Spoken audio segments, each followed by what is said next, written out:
Hello and welcome to the very 34th episode of your favorite Stat Check podcast, host's favorite Stat Check podcast. It's time for Take All Comers. This is episode 34, California Gaunts, the California Cup 2025. I'm one of your hosts, Tyler Bortel, and I'm joined by Lucas Troller and our special guest of the day. Hello, Alex Pina. Welcome in, Alex. Today we have got a very classic Take All Comers episode. We are breaking down some tournament results. We had a hell of a weekend this past weekend. We had the California Cup that I was at in SoCal, and we also had a team event in somewhere else. Was that in Washington or in Oregon? I don't remember what side of the line it's on. It was in Washington? Washington. Cool. Yep. Look forward to that in the next episode. But today we're going to be covering the California Cup, which I was at, as was my boy Alex Pina over here. This was an awesome event held in Southern California in beautiful sunny Los Angeles, where we received 6 inches of rain over the course of a weekend. Literally the most rain they've had in 40 years down there. It was crazy. There was like actual flooding. It was a serious disaster. But we had a good time. We played some Warhammer. We're here to tell you all about it. But before we get into any of that, I got to check in with the boys. How are we doing today, Lucas? Pretty good. Last week has been quite busy. Like Tyler said, I went to the team event up in Covington, Washington, which is just southeast of Seattle. Had a really good time, and won't spoil it too much, but the Rose City Ruffians ended up doing pretty darn good. So I'm excited to get to recap that in a future episode of TAC. But yeah, doing well overall. The post-tournament work week is always a little bit challenging. But we're slowly getting through it. Thursday evenings is always a great time to chat about Warhams. Yeah, doing pretty well overall. You guys will see, of course, my lovely name, Antonio Vivaldi Sim. YouTube recommended me like 4 bangers by the GOAT Vivaldi on my drive home from band today.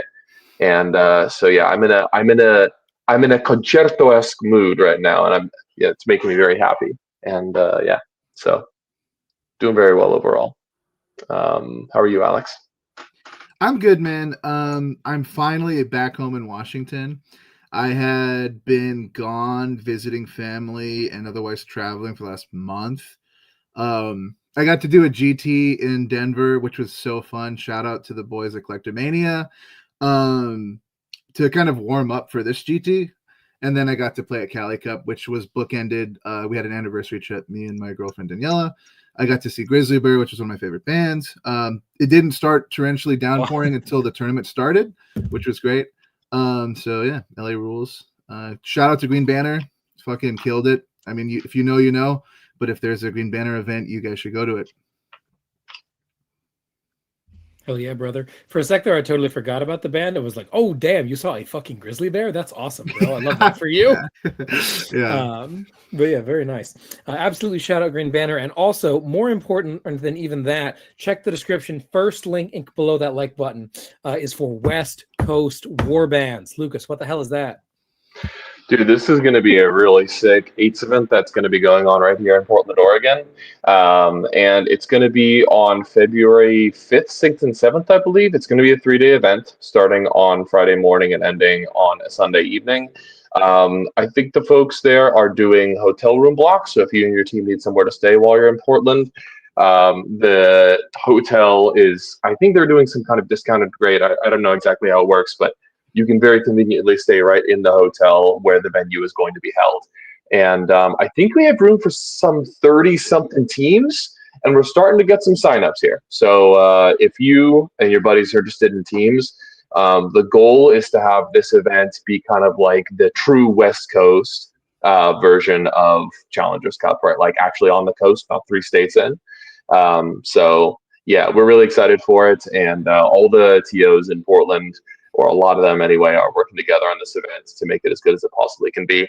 And so I have all the faith in the world that's going to be a banger. So I hope to see you guys all there. It's going to be an absolute blast. You'll definitely see us there. I think the Ruffians will be sending at least 1 or 2 teams. A lot of folks are coming down from Washington. We're starting to get some signups from California. So if you're from the West Coast, definitely come check us out. Or even from the East Coast, it's almost certainly going to be worth a trip out. So hope to see you guys there. It's going to be a blast. Hell yeah, brother. That is our full 8s event, and we are very excited about it. As you all know, Team 40K is the best 40K, and there's nowhere better to play the best 40K than in Portland, Oregon. Yes, sir. Wonderful.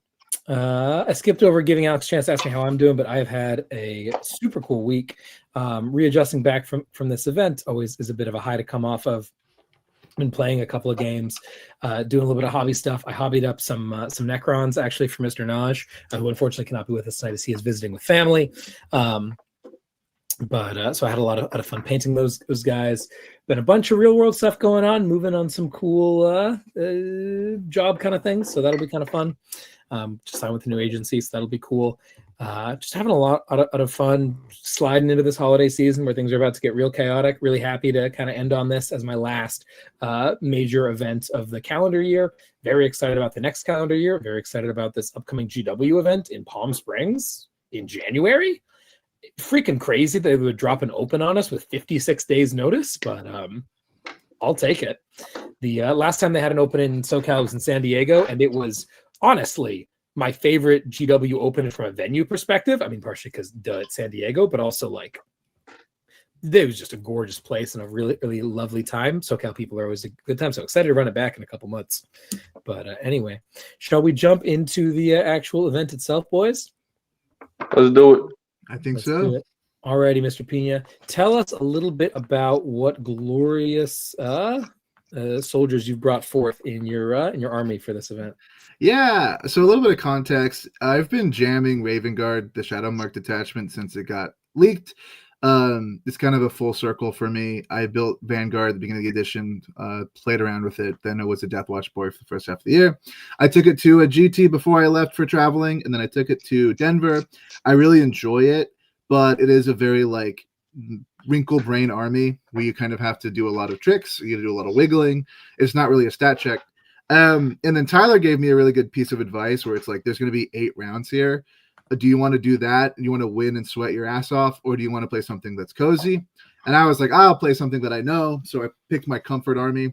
Shout out to Ben, Uric, and Frami for getting an army ready for me as I approached. So I played Thousand Suns. Bad army, got nerfed to the ground, unplayable trash. Many have heard the tale. I think it's fine. So my list, Grand Coven, because rerolling spells is cool. I've got Exalted Sorcerer on disc with Incandium. I think he's mandatory still if you're playing Grand Coven. The access to Double Doom Bolt is really important into the tank matchups. Arcane Eldritch Vortex of Etaf, Infernal Master. Obviously, the Demon Prince with Wings is more in vogue right now. But if you like gambling and you like overwatching, then the Infernal Master is great. The Infernal Master and 5 Rubric Marines costs more than a Land Raider currently, but it is what it is. Thousand Sun Sorcerer, he's really good. He's just you don't need any help. You just roll some 6s and life is good. And then a Sorcerer and Terminator armor. Spoiler, I ran 10 Terminators with the Crystal. I also, surprisingly, didn't use the Crystal in like half of my games. We'll get into that later, but it was exciting. 3 rubric squads. One of them was just unled. I'm a big advocate of at least one unled rubric squad. They're great strat reserve units. They're great like trash skirmisher supremes because they can deal a lot of damage. They can trade up and they demand a pretty good answer. A rhino to keep my boys safe and give me access to +1 to wound and +1 to hit. A Mutalith because someone has to fucking exist on a primary, and if it's a rubric marine, it's going to get shot to death. 10 Terminators with the correct loadout, 2 Soul Reaper cannons, 2 Hellfire missile racks, and a bunch of bolters. 2x3 Bowgoats. 1 started the game in strat reserve every single time. Rapid Ingress, OC6 that moves up to 16 is very funny. And then 10 Zangors with pistols and chainswords, although I never activated them in combat once ever. So that's it. Nice. What about you, Mr. Tyler? Sweet. Over in the blue bug corner, I have a Challengers Cup shirt on. Straight up ripping off a Challengers Cup list of my boy Eric Lathuris from Down Under. His Gaunt Carpet list is by far my favorite. Sam's list is also super cool, but it just doesn't do the things that I like that Eric's does. It's just a little bit more aggressive and a little bit less tricksy. That is kind of what appeals to me about Gaunts in the first place. So we're running Invasion Fleet. We've got 4 characters. We've got the Flyrant with perfectly adapted, reroll a hit, wound, save, advance, charge, or damage every player turn. If you're looking at this list and you're like, that's the fat, let me cut that and do something with those points, don't cut that. That enhancement is stupidly good. It's so good on a Flyrant. But you got her Tyrant, you got a Turvagon, and you got Deathy. Battle line wise, you got 4 squads of 20 termagants, all of them with 18 spine fists and 2 strangle webs. Mine are, of course, WYSIWYG because I'm not a schmuck, Eric. Then Hormagaunts, a squad of 20 and 3 squads of 10, one of which usually starts in Strat Reserve. And then non-battle line things, we've got a Biovore, as you do, 2 Maliceptors, 2 Neurolictors, 1 regular Lictor, 3 Venom Thropes, and a Partridge in a Pear Tree, if I am not mistaken. Yeah, that's everybody. Nope, the actual version of the list. Yep, that's everybody. Cool. So it's a little bit light on unit count, but not light at all on model count, as there are 130 Gribblies. I got to do a very fun thing this weekend where I carry this army in 2 FLG trays. And they stack on top of each other because the 130 Gribblies, none of them are too tall. They can all, the other tray just goes on top of it. So people don't expect you to be doing that. So they just see the top tray and they think that's your army, and you walk them through it and you're like, so I have, a couple of monsters, a couple of things. They're like, cool. I get it for sure. Yeah. And they're like, looking at you kind of weird. Like, that doesn't seem like 2,000 points. And then you take off the top tray and you're like, oh, and 130 more models. It's a very good thing. And people got really mad when they saw that because it went from, oh my gosh, this is going to be easy, to, oh my gosh, I'm kind of fucked. So really fun army, really great. Basically what it's trying to do, and you'll see this over and over again, is it is trying to pick which phase of damage you're bad at and force to try and operate on that by mitigating the phase you're good at as hard as it possibly can, right? So we're mitigating shooting armies by standing behind walls, by having reactive moves, by having lone ops, and by having large quantities of bodies who can go out and tag and force you to stand in certain positions. And then we're going to mitigate melee armies by catching them, by screening them, and then by hitting them with a series of debuffs, -1 to hit from the Maliceptor and -1 an attack from the Flyrant. And then anything that's going to come into the den is going to die, and anything that's not going to come into the den doesn't score points, so it's fine. Basically the idea. I have a question for you. Sure. With Cali Cup, the layout and the mission pack and everything was out a couple months beforehand. Did the layouts affect your design at all, or do you think this army can kind of play on anything? Because for me, I was like, layout 8, Raven Guard kind of is ass on it, so I was like, okay, T-Suns can probably play it better. What about you? I'm going to be honest. I didn't read the pack for day 2. I read day 1 and day 3 and was like, this is great on both of these. And then was like, oh shit, there's Purge on day 2. Oops. Because each day had a layout, right? It was like 3 and then 8 and then 1? 8, 1. Exactly. The opposite. 3, 1, 8. 3, 1. Oh yeah, 3, 1, 8. Only 2 games in layout 8. I basically figured I don't love this army. Does not like layout 3. Period. Because if you have any fast guns, you can turn a corner on either of the long angles, especially the top long angle. At which point your Turvagon is in trouble if you're trying to stage her there. So she has to stage all the way back versus any kind of fast guns, like a Gladiator Reaper. Suddenly I have to play the game entirely different. So didn't love that, but kind of figured I'll just, skill diff my way through day 1. And then I really like this one on layout 8 and layout 1. So that shouldn't be a big deal. Purge is going to suck, but I don't know, maybe I play into elves or something and can work my way through it. I generally just wasn't that worried about it and think it plays pretty well. I think it does play way better on WTC terrain. And it does play way better on a couple of different mission choices, but it's a good enough army for me as is. It can play whatever you need it to. Nice. Yeah, it's fun stuff. Well, let's jump right on into this. This is an 8-round event, and what's awesome is that like a GW Open, it's 8 rounds. Everybody plays 8. There's no top cut. So you are signing up. You are getting to play 8 games of Warhammer if you want that, by God, and we certainly did. So I was real excited to do that after not getting to play a ton of in-person Warhammer for a while. So jumping into the first round, and Mr. Pina, you are playing up against a Mr. Nick Hernandez, who's playing Necrons. First round mission is layout 3, like we said, and it's also day 1 is all 3 layout 3 search. So the objectives don't move either. You're playing search and destroy on layout 3 all day 1. Have fun. Jesus Christ. Yeah, so 3 search and destroys in a row. Hope you get to go first some of those times. And round 1's mission is. I can look it up. I think it was Lynchpin. Yeah, I think it was Linchpin. And you're playing Nick Hernandez on Star Shatter, Mm-hmm. a Necron list that I feel like has had a really fascinating history over this edition. It came out really hot, got tamped down immediately, and has been just kind of slowly working its way back in, particularly with this double Wraith build that has been quite popular. So we've got a Catacomb Command Barge with Dread Majesty, a Hexmart Arc, a Locust with the Miniaturized Nebula Scope. What does that one do? Ignore cover. Oh, yes, of course. Ignore cover for the Locust Lord.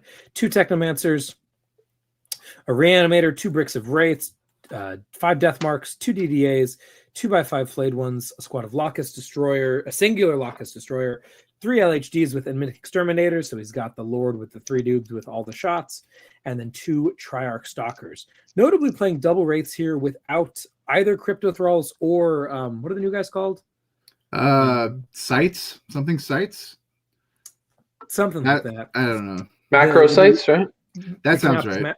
I think the macro sites is the unit Or and tomb not the crawlers? two dudes. I don't know. I'm a Necron hater. If I have to think about that army, I get mad. True. They are Canoptic Tomb Crawlers. Yeah, Tomb Crawlers is correct. Cool, the macro cool. sites is the little dudes. So no Tomb Crawlers, no Crypto Thralls, so not necessarily the most durable Wraith bricks of all time, but trying to make up for a little bit more damage with the LHDs and the Triarchs and the DDAs. But no Silent King. Cool. No so Silent kind of very modern take on what Star Shadow can be. How'd this game go for you, brother? Good, man. Yeah, his list was very like a bunch of pretty durable mid-range options, and he had like a pretty good number of them, right? Like the list was a little bit bigger. It's less all in, no warrior brick, right? It went pretty well. Necrons, I would say, is overall a pretty good matchup for T-Suns, just because we can one-tap a Wraith brick in one turn. We can one-tap a warrior brick. He has 2 of those, like basically Necron Dreadnoughts, which while they have some pretty good damage, they're just also going to die. So I went first, and I basically shove like most of my army on my natural. I don't crystal turn 1. I don't remember if I did. I don't think I did. Usually you don't. Turn 1, he kind of does the same thing. He puts his Wraith brick in that like top little cubby to try and like stage to attack my natural. And then he puts like a Wraith brick on his point. And then he puts something in the middle, and I like, okay, well, I'm just gonna move my rubrics out of the Rhino and then just shoot the Wraiths. They're not on a point, but I'm like, I'm just gonna put as many bullets as I can, top to bottom that Wraith brick, do a pretty good job into something else. I think I like did most of a DDA with Magnus. He does score 13 because I'm like, you just get the middle. I think he reanimated onto it exactly, and I was like, what are you gonna do? But then my turn 3. I like have secured my natural. I start pushing towards his home field with my whole army. And then I believe I crystal the Terminators to try and wipe that other Wraith brick. Terminators don't really do a great job into the Wraith brick, by the way. It's a bunch of like you're wounding on 5s. If you don't have the full rules to hit, which I don't think I did that turn. You're kind of just doing a couple damage. But the Wraiths don't deal anything to the Terminators. So I was happy to trade 1 Wraith brick being where it was to chew on the Terminator brick, while Magnus and my rubrics just like start cascading down the middle. I think his turn 3, he gets just his home. No, I think I like kill him off of his home because he had a command barge that was just like shoved onto a point and I just shoot it to death. So he gets his natural and nothing else. And then by like turn 4, he's basically tabled. He has like the Wraith brick that's in combat with me. The 2 missile launchers accidentally top to bottom one of his little walkers. I was going to charge it with a Mutilith and Magnus to get movement. I was like, Magnus probably doesn't 100% it, but then he just died. And I was like, oh, bummer. But obviously it didn't really matter. Yeah, it was good. That type of Necron army is really manageable for T-Suns. So.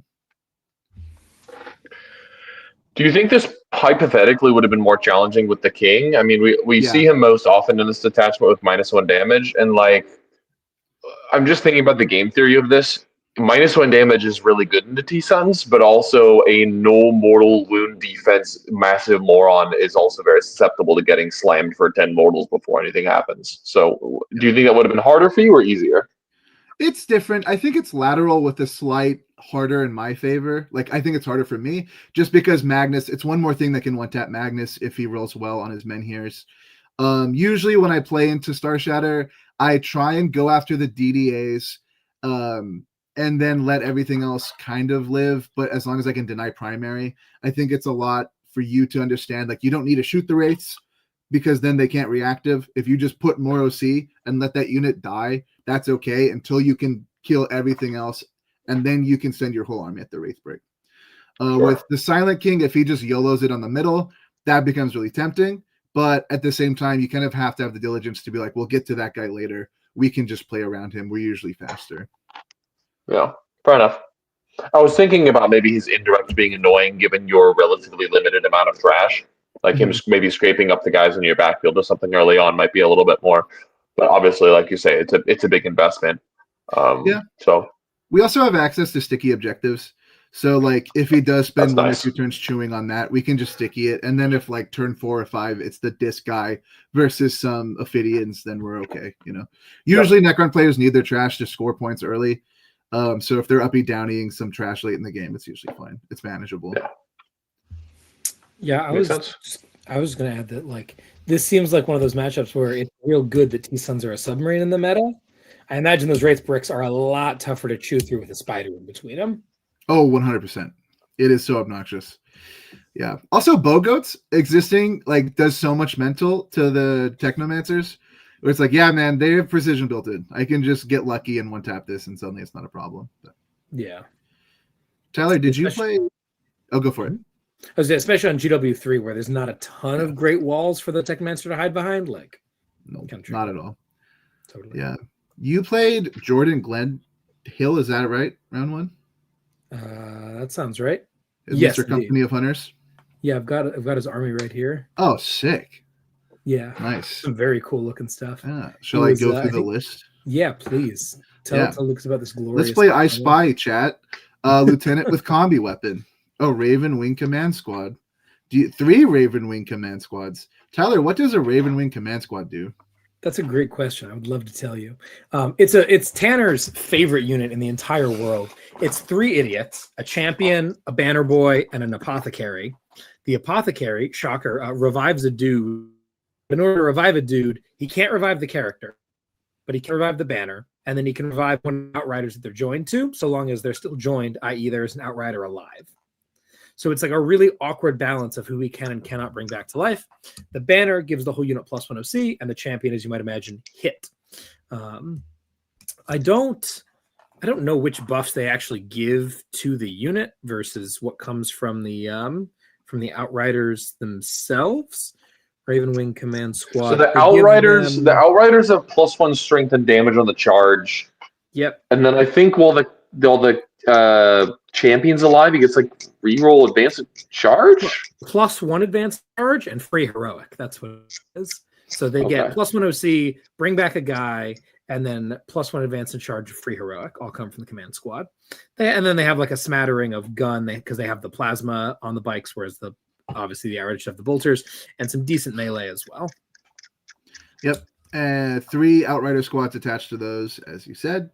2 ballistae. Oh, that's correct. 2x3 dev sense, which you're starting to see a lot of in almost every Space Marine army. Take a closer look. 2x3, 2 ballistas, 2x3 dev sense. Oh my god, they got grav cannons. They sure fucking do, bro. Let's go. What a brave soul. Oh man, playing the monster army, bro. Moment. An invader ATV to just hit the area denial button turn 1. 2 scout squads, 2 hammer strikes, and a vindicator. Nice. Pretty. I would say outside of the Dark Angels bikes, it would almost look like a Salamander's army or like an Angelic Inheritor. You're seeing like a lot of just good Space Marine shooting platforms. Yeah, if you replace these bikers with Sanguinary Guard, this is pretty much Angelic Inheritors. Yeah, a lot of the pieces, speeders and indicators and dreadnoughts. Yep. Cool. How was it? This was fucking crazy, dude. This guy was like, man, I have played 0 practice games with this army. I painted it up, and I'm really happy with how it looks. I was happy with how it looks. I mean, look at this stuff. It looks great. He's like, cool. Well, I'm just going to drive at you and see what happens. And that he fucking did. One of the bikes has an enhancement for Scout 9. Yeah, so he just deployed on the line and then drove at me full speed because he went first. And I was like, fuck, this is going to be a problem. Oh, boy. My army is really, really good at killing infantry. If you do not have the infantry keyword, I'm a little bit fucked. And if you have a 2-up save, I'm also a little bit fucked. Why does infantry matter? Is it invasion fleet sustained, stuff? Yeah. My because it works against infantry and swarms. Infantry and swarms, but not beasts and not mounted. Exactly. So I'm like, what do I take here? Do I take the lethal versus vehicles? I look left, look right. I'm like, he still has scouts and dev sense. And like, I already have lethal on all the termagants versus everything. So yeah, I think I'm just going to take the sustained anyway. And it'll be useful in like 2 or 3 different small instances. Because that's where we're at. I genuinely, in hindsight, probably should have taken precision on precision. Yeah. And just been like, I'm going to kill your stupid bike characters because I hate them and you can't bring them back. Hilarious. But it didn't matter. It wasn't super relevant to this game regardless. My impression on this game was basically you have 3 squads that have melee and everyone else is guns and guns only, right? Like these are ballistic dreadnoughts. The Centurions don't do much melee damage. Like the only thing that kills Gaunts really is the bikes. So I'm going to prioritize the bikes, do what it takes to get rid of the bikes, and then just play around your vehicles for the rest of the game. And that's more or less exactly what ends up happening. He sends in the bikes early, so we deal with the bikes early. We get onto the points and we move on with our lives. I make this big push where I slam both of my Maliceptors onto my expansion, and he just like cannot move them because all of his stuff is also on my expansion trying to dogpile it. You don't want to dogpile Maliceptors. That doesn't work because now you're taking -1 to hit and then sometimes -1 to wound. Just got kind of messy. He also, as you might have noticed, has like very, very little trash. And as a result, he ends up losing his home field because he just parks the ATV back there because he's got nothing else to stand there. And 10 Hormigons just kind of show up and take that and don't give it back.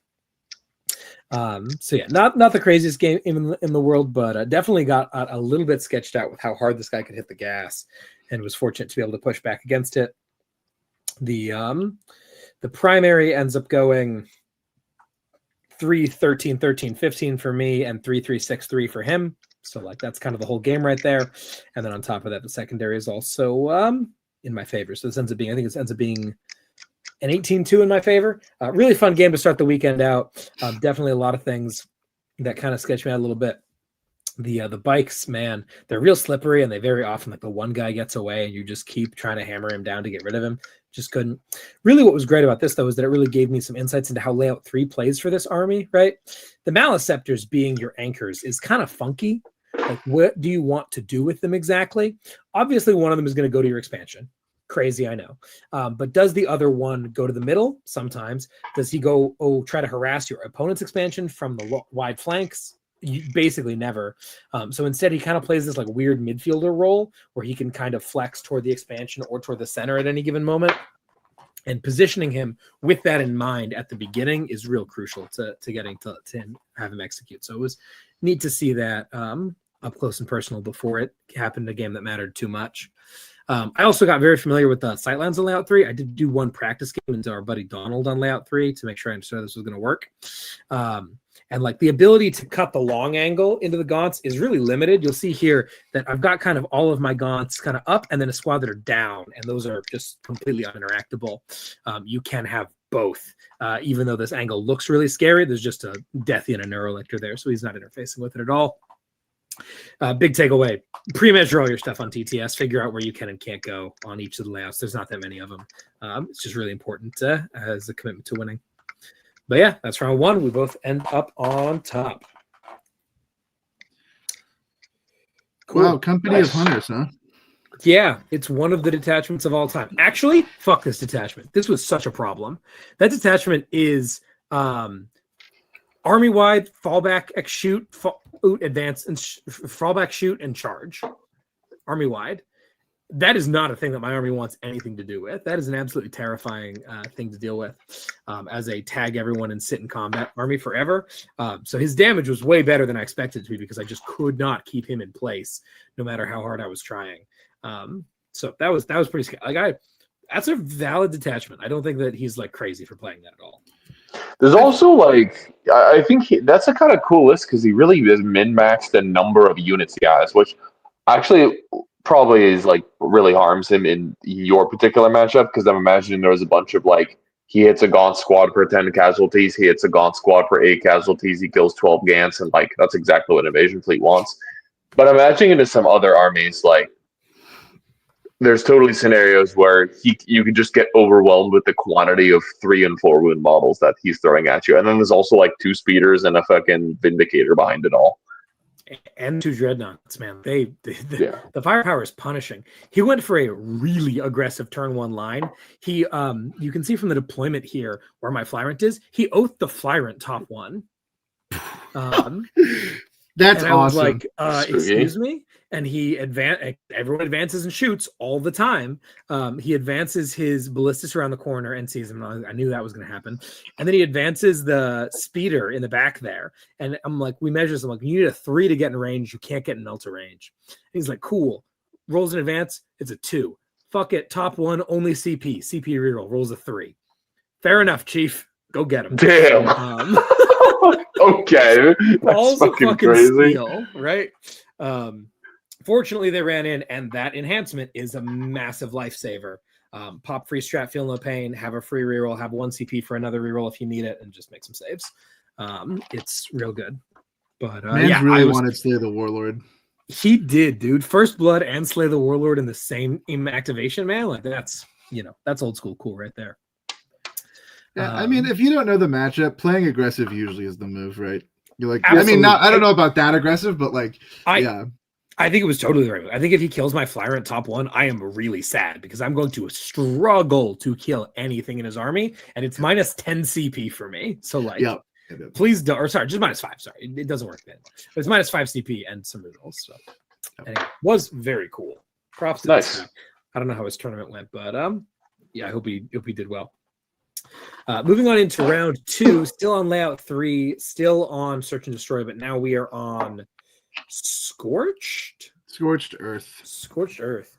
I do not play Scorched Search very often. That's very fun. I was excited to try this out. It is fun. I like this combo. It's the coolest Scorched, right? Because when you play Scorched where they're all in the middle, it's kind of like, yeah, whatever. There's not a ton of decision making in here, but this is very like, am I willing to burn my expansion and have to play so hard for the middle, or am I actually going to get all the way to my opponent's home field? It's a lot trickier. So very cool. And it looks like you yourself are now playing into Dark Angels. I see no detachment listed here. I'm pretty sure it was also Company of Hunters. That's baller as hell. Given the Ravenwing command squads, apparently this is the meta, dude. Company of Hunters meta. I honestly can't remember. I think it was. I played Zach. Zach is a friend of Minland. Yeah, you can go through the list if you'd like. Yeah, for sure. He's got Azzy. He's got the Lion. Let's go. He's got a combi lieutenant, as you do. He's got 1, 2, 3 Ravenwing command squads as well. Hunter's Instincts. Yeah, this is the same detachment. And Fury of the Storm. Yeah, same enhancements. Oh, and Fainting Withdrawal. No, that's Stormlance. Fury of the Storm. Oh, there it is. There you go. Yeah, I think it is Stormlance. Okay, Fury of the Storm. Cool. So very similar detachment, but no advance and shoot. Very importantly, well, like a stratagem for advance and shoot. But he's got 5 JPIs. He's got 5 incursors. He's got, God, this is illegible. He's got 5 infiltrators. He's got 5 scouts, 10 stern guard to go with Azzy. That unit fucks. Based. Very scary unit. 5 Van Vets with jump packs, as you do with shields. Naturally, the 3 Outriders. I'm only seeing 2 Outrider squads. Yeah, I think one was just by themselves. One was just on their own. Okay, cool. Oh, he's got a squad of Black Knights. Maybe there you go. Black Knights. Yeah. Cool. 2 Outriders, 1 Black Knights. 2 Black Knights, actually. He had one Outrider by himself. Outrider by themselves, 2 Black Knights and an Outrider joined. Cool. And then a Calidus Assassin to round it all out. So a lot more bikes with those Black Knight squads in there, and then these very big bricks with the Stern Guard. This seems, and the Lion. This seems like a kind of Dark Angel that T-Suns probably want to face, but by the looks of it, it was a very tight game. How'd this one go, man? It was profoundly tight. We had a Scorched Earth. He does the thing where he went first, so he scouts up. He's very cognizant of the Terminator brick, so he kind of zones me out, so I can't really have a lot of fun with it. I do the same thing, especially on Scorched, where I give a bunch of models on my natural.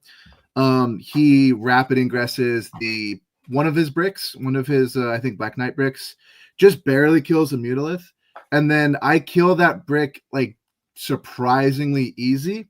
And I think both of us realize. I also start clearing out his trash. Both of us realize that, like, okay, if that's as easy, if that's as little as it's going to take for me to kill one of his bikes, we're going to play super passively. So we both stare at each other. I think like turns 2 and 3. Magnus gets to like slide up through that like terrain piece in the top, and I get to like clip just a weird angle into some infiltrators. He doesn't have any intercessors, which is going to come up. And then I get to kill the infiltrators. I get to kill 3. I teleport the crystal like turn 4, and I get to put him on a 0, which is good for Scorch, which is great. He identifies that he basically needs to make sure I'm out of models. So I Stormguard unit, just one taps Magnus. I'm like, okay, understandable. I have like the Thousand Suns Terminator, Thousand Suns Sorcerer fight some JPI for like 2 turns. We're just whacking each other. Terminators stay in combat with bikes for kind of forever.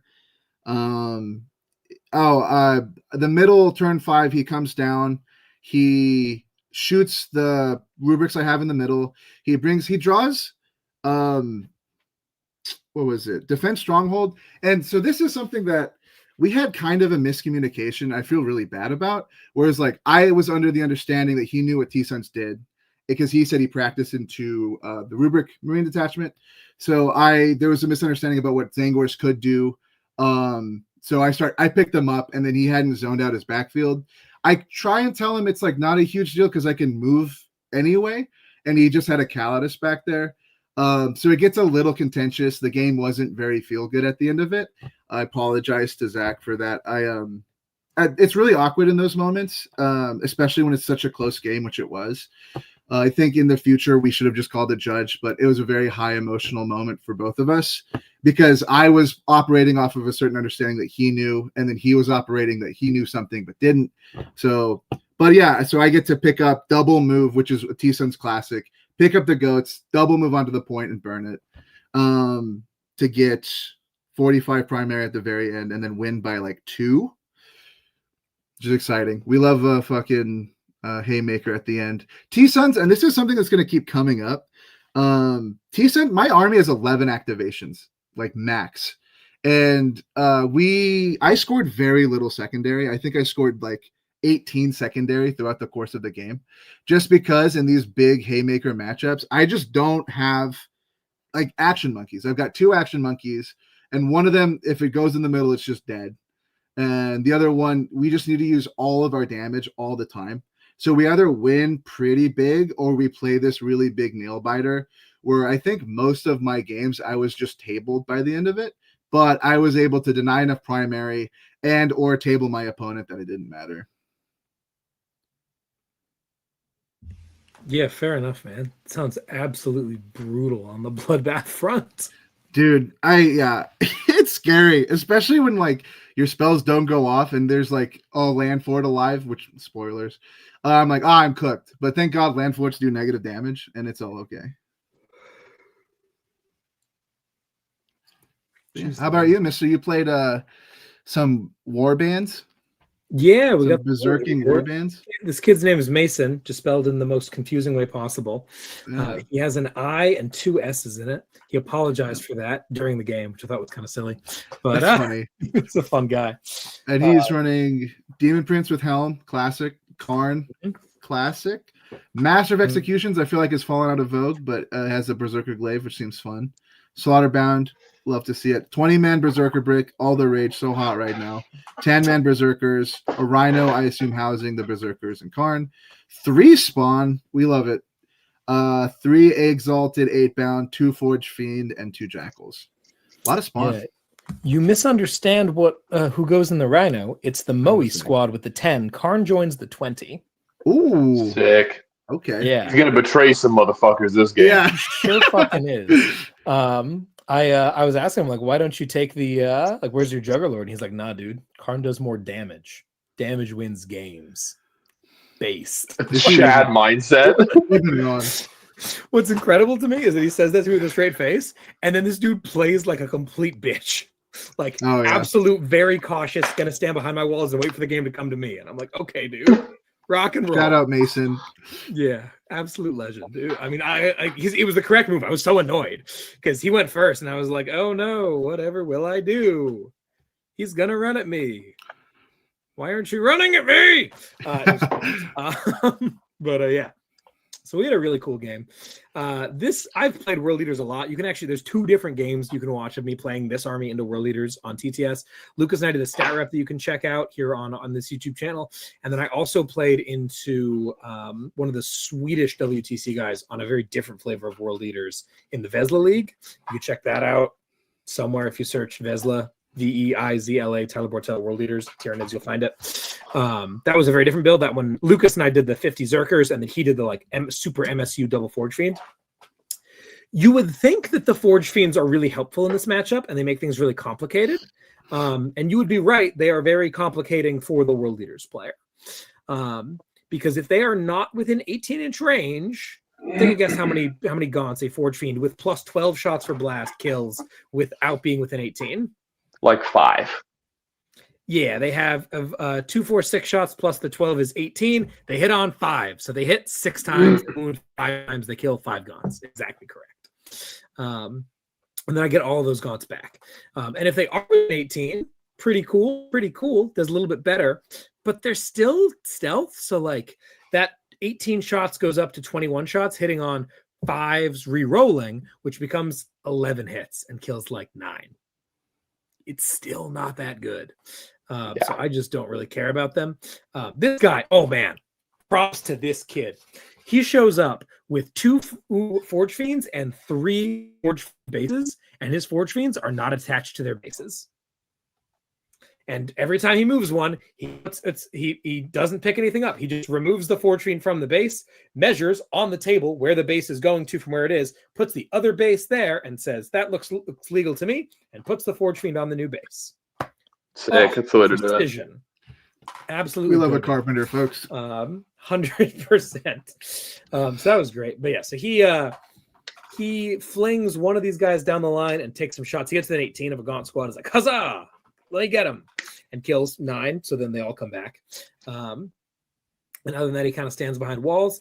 I make a play at wrapping his Moe Rhino, but I hit it was like a 5-inch charge, and I thought I needed like a 7 probably to like definitely wrap it. And I roll a 6 on the dice. And I'm like, So I re-roll and I get the 4 exactly. So I go up and tag the thing and can't wrap it at all.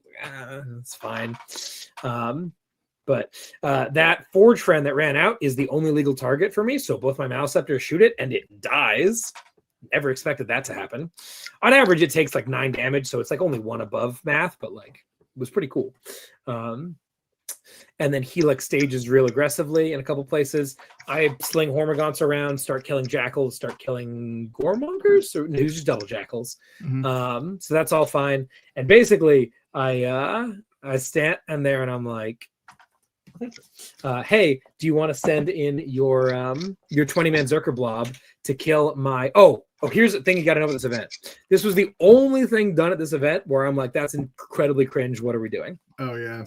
The judges ruled that by their measurements, using their terrain with very thin walls, on layout 3, you can touch the center objective from behind your ruin.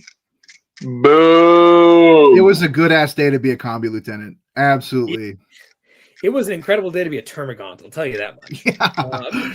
Because I'm like, well, I'm OC2 and I have a D6 for reactive moves. So you let me know how you want to handle this situation. Oh, come on, man. What kind of moronic shit is that? I agree. Very cool. Rare L. But yeah, so I'm like, hey, here's my Termagant on the objective. Do you want to send your 20-man Zerker squad? And he's like, no. And I'm like, cool, it's turn 2. And I've killed the thing you sent instead. Do you want to send your 20-man Zerker squad? He's like, no. And I'm like, hey, dude, it's turn 3. You're out of gas. Are you going to send your 20-man Berserker squad? He's like, okay. And I'm like, Shadow of the Warp, motherfucker. And they promptly failed. So they run in and they do some damage. They pick up a Gaunt squad, and I'm like, that's cool, dude. Anyway, they're all dead. Karn's dead twice. Like, see you later. He tries to send all at once. He sends them and some spawn and the Demon Prince, which is pretty cool. The Demon Prince consoles into my Turvagon, who then one taps him. Ah! I don't know what happened there. He just failed 2 saves, and I rolled boxcars on my damage. And I was like, okay, I guess that Never is didn't death. have it, dude. Fair enough. I was very happy for him to just sit in combat for a while, but I guess that works too. This is the -1 damage guy, right? Yes, Yeah. I needed That's boxcars. so He has fucked 10 up. wounds. So The Malice Scepter is D6 + 1, but the Turvagon is just D6. It was very silly. But yeah, so the Moe squad works their way around, but like through all the bullshit, they can't really do a ton of damage. So we just we'll kill them. And at the end of the day, we table the guy. He unfortunately, like the last guy, does not have enough stuff to also screen his backfield, particularly not while trying to send into all the Gaunt squads. So 10 Hormagaunts go in and go fight his Jackals. It takes 4 battle rounds, and they lose eventually, but they do deny his home field twice. He eventually has to send his empty Rhino backwards to go deal with them because they're winning against the Jackals, but it takes all game because I'm only strength 3 because I don't have synapse, but like I'm killing some, he's killing some. Yeah. I'm getting D3 + 3 back for a stratagem, so I'm not taking battle shock checks. It's very slow. It went on forever. It was a very fun game, but at the end of the day, like it's a matchup that I am very familiar with, and that he was not familiar with. Like, I know all these pieces, and it's favored, I think, in general. I end up winning 19-1. The primary is 50-20 on Scorched. I burn my expansion turn 4, the center turn 5, going second. Like, there's not much to it. And then the secondaries are also my favorite. So very fun game. Mason was a really great opponent, but overall, like it's just not a great matchup for him, and I have a massive experience advantage in that particular round. So. I love it when 2 data sheets play kill team in the corner, and it like kind of matters. It's very cool. Yeah, absolutely. That's the good stuff, dude. Yeah, 100%. That happened in our TTS game too. This is the outflanking squad of Warbagants went into a fucking battle of the century with some idiot unit. Yeah. And why wouldn't they? And they lose. They usually lose. This is what Hormagaunts do almost every single game. They show up in my opponent's field. They ingress in there on turn 3. If I ever get to go first, they will ingress on, or I ever get to, no. When I get to go second, they ingress on top of 3, and it's beautiful. And they go take your home field for like 2 turns because it takes a minute to kill them, and then they die. They never actually succeed at it, but like they dream real big. They're big dreamers. Whatever they draw. Exactly. Whatever. Yeah, they're so much better than gargoyles. Oh my god. Yeah. Whatever they draw away from, because something has to turn around to go fight them usually, and then that makes an opening, and then we shove. So, real fun round that one. And yeah, both 2-0 going into round 3, and you are running into, as predicted earlier, the Votan. The Votan. Mission for round 3. This is still layout 3, still search story, but now it is hidden supplies. So you got Camden Holt over here, who claims to be rich in his list title, playing Leagues of Votan. He's playing Delve. Let's go. So cool. So cool. So cool. This detachment, man, put your cock and balls on the table and run at a man with some sweaty men. It's a beautiful thing. He's got a Memnir Strategist with the Delvework Navigator. That's the revive enhancement. He's got a Memnir Strategist on his own. He's got Uthar the Destined, because of course he does. He doesn't have Buri. God, Buri is so cool in Delph. That's fair enough. He's not great, but he's very cool. He's got 10. He's got every 20. Ability. He does. He's got 30. He's got 40. He's got 45 Chthonian Berserks. Yep. 10 with axes, 35 with mauls. Only the 10-mans have mole, and they only have 1 mole.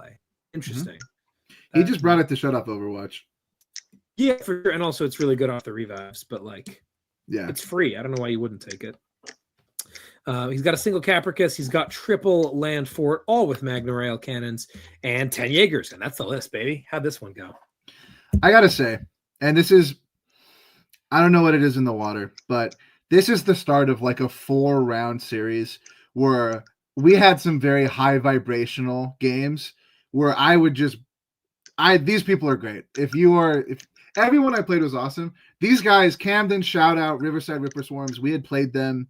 I think Frami played him specifically. But man, we were very excited. We had a lot of fun. If you've never been to one of these bigger events, everyone you beat becomes like a weird solitary team member where like 3 or 4 rounds later, you're like, how are you doing? How is it going? You know, at least for me, I like want to make sure everyone's, you know, doing well. And I think he ended up, oh, this is also very funny. My last round opponent won Best in Faction Dark Angels. This round opponent won Best in Faction Voten. We'll keep going, but this is a disgusting pattern that you'll all see. God gives his strongest fights to his sleepiest soldiers or whatever. It was good. I think the biggest takeaway on like a macro level is that he didn't push me hard enough. I think if he would have attempted to attack my primary a little bit more, because he also had the top of turn, I believe. So it was really his onus to deny my primary as much as possible. He also brought an army that really wants to scrap in the midfield. And I think it's also just like the last game of the day, we're all kind of playing really sloppy. Where he just like walks off of a point with a specific unit. He still has like 1 unit there, but not enough OC. I can stage really aggressively in that ruin. And I also get to sticky points. So I like sticky my backfield point. And as long as I have like a rhino there, he can't deep strike uppy downy anything. I do this. I like crystal top of 2 or something. And I put everything into a 10-man. And he's like, I'm going to -1 a wound. And I was like, oh, Jesus Christ. Oh, fuck. This is devastating. My bolters are wounding on 6s now. Which is like, I had not done the math. I'm a very vibe-based person. I've never played in the Delta before. Yeah, and I don't get full rerolls because of course not. I still end up killing like 7. And I'm like, okay, you know, not bad. And that would begin me absolutely pillow fisting. He would pillow fist back. He charged. Oh, another thing he did was he didn't charge a second 10-man into my Terminator brick. He was worried about the Overwatch from the first one. I was like, whatever. So the Terminator brick just lives because he's like strength 5 or something, -1 a wound because he's like the anti-monster vehicle one. So we're just not killing each other. On my go turn, I leave a land fort at 1 and 1 at 6. And then the land forts like don't kill a squad of Rubik Marines. So we're both in this weird twilight zone where like it's turn 4 and like we have most of our armies. But thankfully I have T-Sun, so I just like shoot both of his land forts. I start killing most of his stuff. Oh, I went first. Yeah, okay. So Leonis was on me to deny primary, which I did pretty aggressively. And I left him with a lot of like 1 or 2 man units. They all passed a battle shock and he got a 15, but he had only scored 15 primary turns 2, 3, and 4. So at that, and I scored 10, 15, 10, and 5. So I was like feeling pretty comfortable. It was still a pretty close game. It was 72-64. I think if he had like taken a little bit more of an aggressive approach, if he full sends with all 2,000 points, it's like backbreaking for me because I just can't kill all those guys. And there's enough where if he's on all the points, he's just going to get it. I think it's like slightly like downside of a draw if we both play perfectly. But we both learned a lot. Neither of us had any idea what had happened. But shout out to Camden, big chiller. I had a lot of fun. I'm seeing more and more delve.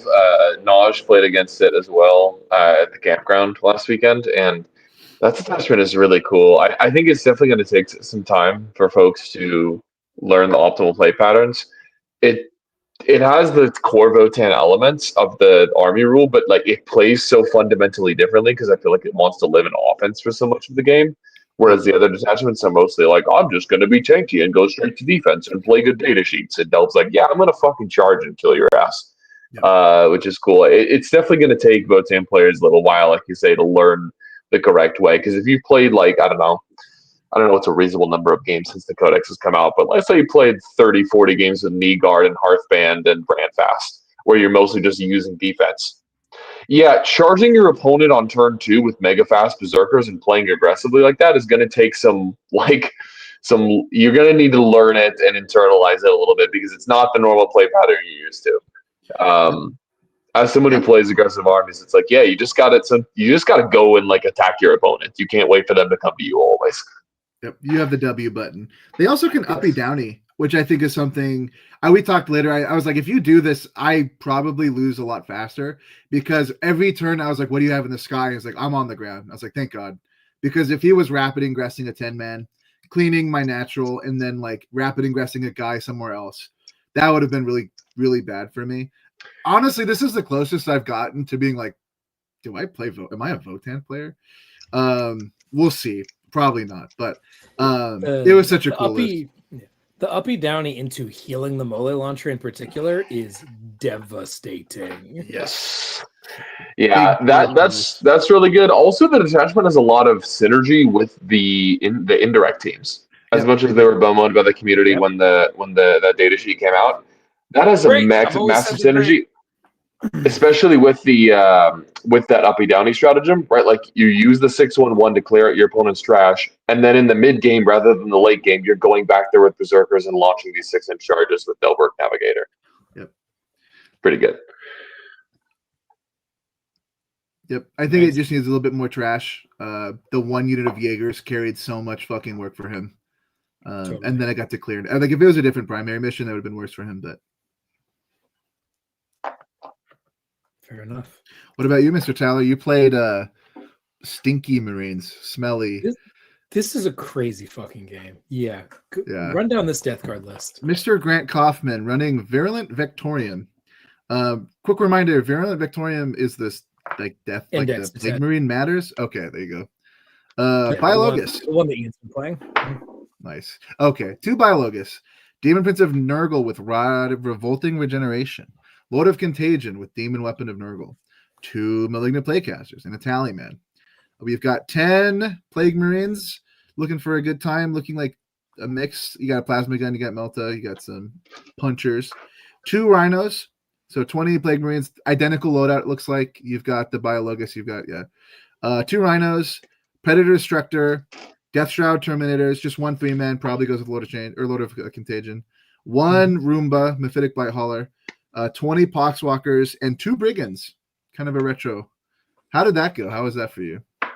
Yeah. So this was one of the weirdest vibes of a game of Warhammer that I have ever played in my life. This dude walks up to the table, and I'm like, "Hi, I'm Tyler." And he's like, "I know who you are." I'm like, okay, good thing. What are we saying here, brother? And he's like, we played on TTS like 3 years ago. And I'm like, sure we did, dude. I believe that. And he's like, you beat my ass with gargoyles, taught me a lot about Blood Surge. And I'm like, sure. Sounds like something I do. Cool. He's like, I won't let it happen again. I'm like, okay. For sure, man. Sure, what you got? Fuck? Like he's just got this manic energy about him that he is just like ready to fucking fight. Like hell yeah. He's got the JoJo aura, the menacing. Yeah, absolutely. Yeah. You want to talk about aura? Let's talk about this dude's turn 1. So again, this army is ludicrously elite. It is 2 squads of Plague Marines, 2 Brigands, 2 little vehicles, a Demon Prince, and a squad of Death Shrouds. That's the whole, and 20 Foxies. That's the whole army. Yeah. We're playing Search and Destroy. And nope, not that. Let's get ahead of ourselves. Where is it? I thought I had it. There we go. Okay. So we're playing Search and Destroy 6 objectives. This dude goes first. He's got his 2 Rhinos. It was full of dudes. And he basically deploys one of them, like, basically they're both on the line, essentially, in the corner. And I've got, normal stuff in vaguely normal places. He gets first drop and throws his Poxwalkers down on my expansion, 9 inches off the line, so that if he goes first, he can jail me. I'm like, that's a really bad idea, because if you go second, my whole army I get one of your 2 trash units for free, and B, I'm slingshotting everything. Like, we're just going. That's going to be really bad for you, but okay. But he does go first. Good enough. So he jails me on that side. On the other side, at this bottom flank where this big 6x12 is, I have a Lictor vibing out in the ruin, and 10 Hormagaunts behind it. And he is like, bro, you're gonna fucking wrap my rhinos, aren't you? And I'm like, sure, dude. That is one of my favorite things to do. I'm not gonna lie. I would love to wrap those rhinos. Because I can't let you do that. So he immediately disembarks a Plague Marine squad, moves them max distance, and charges my Lictor Interesting. right into the Lion's Den. And I'm like, okay, cool. He rolls an 11 on his charge, so he's able to swing around and hits the Hormagaunts as well. Cool. Kills them, but his character is outside of the ruin, standing right in front of my entire army. On the other side, the Poxwalkers jail, and they jail such that I cannot get a Maliceptor into either of these terrain features. Do you see where the white rhino is in the middle of the table? Yes. Yep. That's where he moved it to top of one, and then he got the Plague Marines out on his side of my wall. Did you wrap What the the rhino? fuck? I couldn't. The Plague Marines were out. Yeah, that's what I thought. There's no rhino to wrap. Yeah, exactly. And I'm like, Oh, there definitely was a rhino to wrap. yeah. I mean, sure. There's nothing inside. And I'm like, okay. Interesting. Well, that Plague Marine squad is fucking McDead because you put it in front of my whole army. Bye. You're down 400 points. Surely the game is over. Like, he didn't even jail me quite perfectly, like with the Poxwalker, go up around the flank. So I like reactive move and then shoot and then charge. And like I'm like all over this stuff. Cool. His Plague Marines are going to be a problem, but like that's a solvable problem, right? We go in, we tag them with 10 Hormagaunts, and then also a Maliceptor. So he's just stuck in combat. He deploys his Death Shroud in the corner, however, and advances them out. And I was like, you know what? I could go after them, but I'm going to focus on everything else, basically. No, it's a lie. No. Sorry. I have to focus on the 10 Plague Marines because those are free 99. We'll deal with the Death Shroud next turn. The Death Shroud kill a squad of Hormagaunts on Overwatch. Very annoying. Whatever. That's fine. They heroic into my Maliceptor. They fight it. They don't do that much damage. It's fine. Cool. We're doing things. That singular squad of Death Shroud would end the game at full strength, having killed both Maliceptors, the Hive Tyrant, and 50 Gaunts. The fuck? That's awesome. Like, how much were you attacking them? I was charging them because if they don't get Lance, they're very, very bad at killing monsters that are T11. But like, were you attacking them with the Maliceptor and the Hive Tyrant and shooting them and stuff? They just did not. None of them died. All three of them were alive at the end of the game. Incredible. Okay. Seems ludicrous. Insane. Simultaneously, Okay. I am making some mistakes. I have misjudged this matchup. Poxwalkers are a bigger problem for this army than initially anticipated because they beat Hormagaunts in a fight and it's not close, right? The Hormagaunts charge in, they kill some, but not enough. Some of them die and the Poxwalkers stand back up. It's a really big problem. I have spread out significantly too wide. I should have just bunkered and said, I said, you have so little shit. I'm going to play everywhere and then you're going to lose. The problem was by playing everywhere, I reduced my density to the same as his. So all of his little pieces were able to punch up. If I just play my triangle, I'm fine. But I tried to really flex on this guy, if I'm being entirely honest, because I thought he played his turn one so poorly. And it ends up just totally biting me in the butt. And this squad of Death Shroud cleans through my entire army. I get a 15 on turn 2 and never score primary again. So I lose primary 15 to 30 and I lose secondary 22 to 40. This is a 47-80, an entire what is that? Down 33, a 16-4 defeat. Yeah. Ow. Shout Crazy. out to what's his name? Grant? Yeah. Yeah. I will say, after you were saying this, everyone was like, oh, is that Grant? Yeah, apparently this guy beat Vanilla at, I think, Champions last year. Yeah, this was their the random Death Guard guy who got like 4th at Champions in Texas 2 years ago. Yeah, for sure. So you're him, buddy. Apparently. Fair enough. He went 3-0 and then dropped.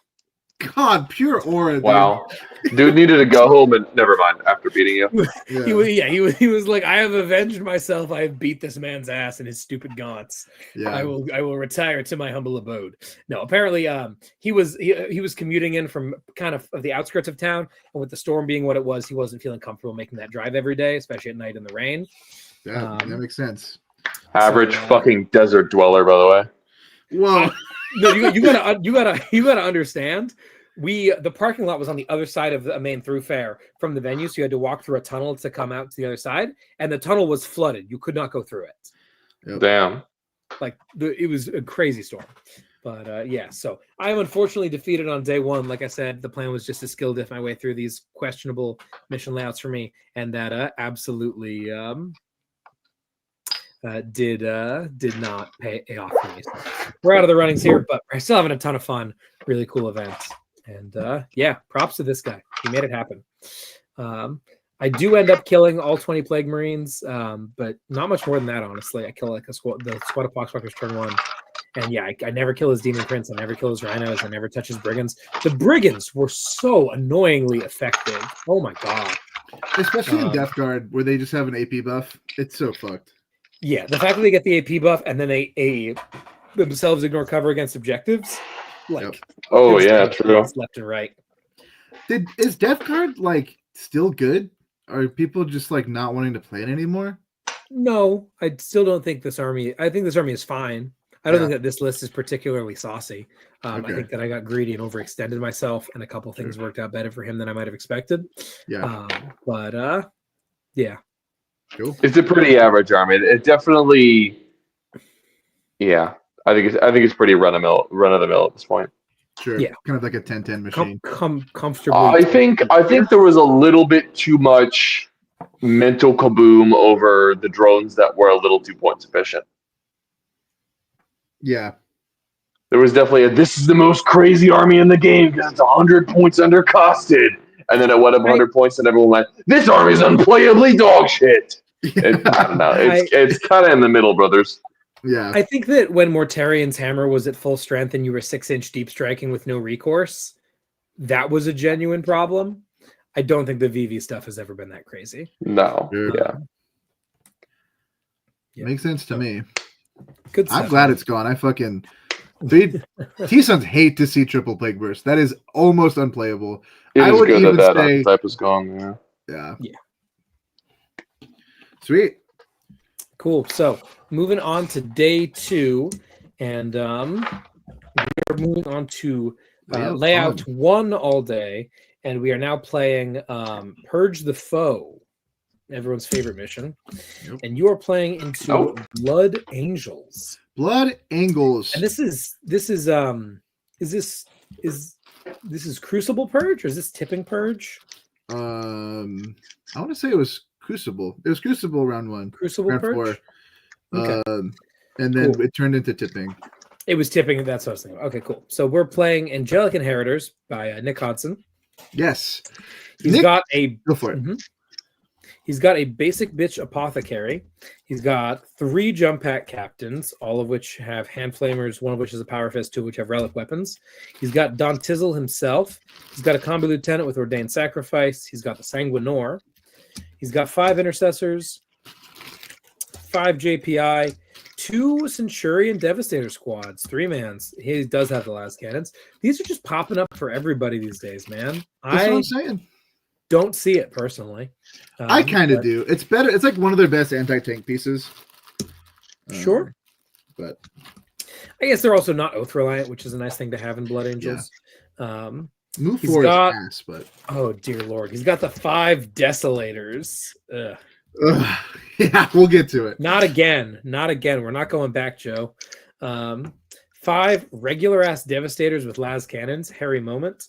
A squad of 3 Outriders, 3 squads of 3 Sangers, and a squad of 5 Van Vets with storm shields and jump packs. Yep. What happened here, brother? First of all, shout out to Nick. I think he wins homie of the event. Just a big chiller. Absolutely awesome opponent. And he had actually played T-Sons. He was like, I play T-Sons for the most part. This is my first event with Blood Angels, which is also another weird thing that keeps happening where all my opponents were like, I've played T-Sons. I know what's happening. I'm like, thank God. He also won Best in Faction Blood Angels. That's 3. That's 3, motherfuckers. Yeah, I had pretty identified that he is a very mixed arms list. He had set Dev Sense pretty aggressively. Looking at my home field, he had put a bunch of another Dev Sent kind of like looking down that field if he gets across through that triangle, so he could walk and then shoot deep into my DZ. I play pretty cagey. It's Purge. I play pretty cagey. My army is still very elite, and he can pretty much one-tap anything I put in front of him. Even without the lag buffs, like Sanguinary Guard is all damage too. It's pretty over. I pretty aggressively drop the Terminator Brick turn 2, and between that and Magnus, I kill 5 out of 6 of the Dev Sense, all 5 of the Devastators, leave the Apothecary, and kill like most of the Whoa. Did I just wake up from a fever dream? You just said you played super KG and then you fucking turbo ran in on turn 2? Yeah. I played turn 1 KG. It's fine. It's Okay. a T-Sense KG. Where I don't crystal turn 1, which I often want to. But okay. So he had said later that was the correct thing to do. Get rid of the things that kill Magnus. Usually it is when you just let Magnus run around. He gets to connect in a lot of places and kills a lot. And also the fucking get back up combi lieutenant is just a problem the whole game, because I have attacked his natural and I have put a bunch of shit on my natural, which means that like my home, his home, and the middle are like kind of up for grabs. He like YOLO charges the Sanguinor 9 inches away from my I put a Rubik squad in my home. He's like, I'll just get a 9. Boom, gets a 9. Doesn't kill them. Okay. Thank you, Codex Thousand Suns, for giving me a 3 wound model in that unit. Which keeps my primary. I get pretty good primary. I get like hold 1. I get kill more most of the time, but then like him being in the middle with the combi lieutenant and me just kind of conceding that means that he gets hold 1, hold more. And then turn 4, he gets the sweet 8. He gets the 16. So I had bottom. Oh yeah, I had bottom turn. He needs to fall back his Dante, charge, and kill a 1 wound Rubik Marine to get kill 1, because he's gonna get hold 1. He's gonna get he gets hold 1. I think he needs to get kill more or something. He fails on end charge with the reroll. I was like, thank God. And then I get all 16. I get hold 1, hold more, kill 1, kill more, and I draw just enough secondary to tie him. And I was like, okay, so what I can do is I can hold on to this or CP redraw. All I have left, by the way, at this point is 1 Rubik Marine in my home field, Magnus, and a Mutalith. And Magnus and the Mutalith have to sit on points, basically. I was like, okay, is there if I draw something and I can't score it, I lose the game. So I'm like, this is fine. I will just accept the tie. I play a little bit too scared of the Dev Sense on one of my earlier turns to put on points, and he does a really good job of like zoning me out of comfortably holding primary for a lot of the earlier turns. But my go turn into his go turn into my go turn, we basically just scrapped, and he had a bunch of dudes on like 1 or 2, so I kept getting to like tap kill more at the end of the game, which was really good. I think if this was any other mission, I think it's slightly me favored. Blood Angels generally is pretty me favored. I think honestly, Angelic Inheritors is like a much worse matchup for T-Suns than like Lag, especially since Lag is a lot of MSU 5-mans. Like Magnus can look at a Sanguinary squad unit and 5 JPI and kill both of them, and it's not like that impressive for him to do that. But in this matchup, it's like I need to kill a T7 4 wound assholes that have a 2-up save, and then I need to like have shit die to the Sanguinary Guard and then kill that with Magnus. But it was great. It was very close. Like I said, it ended up, it was as close as you could get. 86 to 86.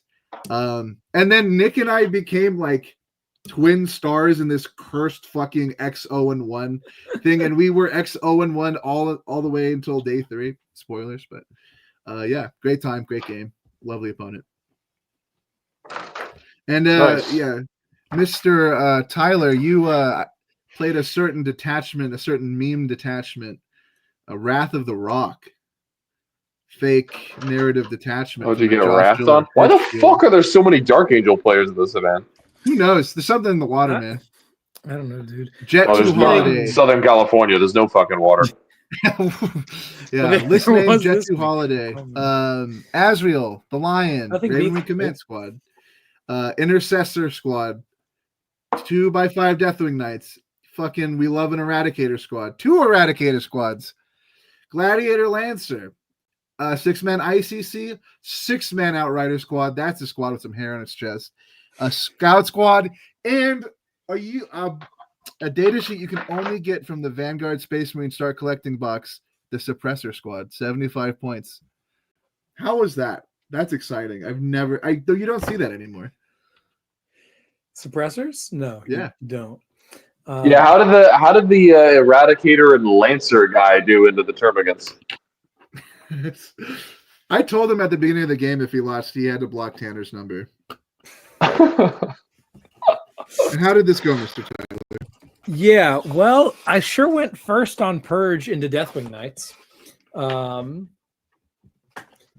Yeah. Yeah. So I think that's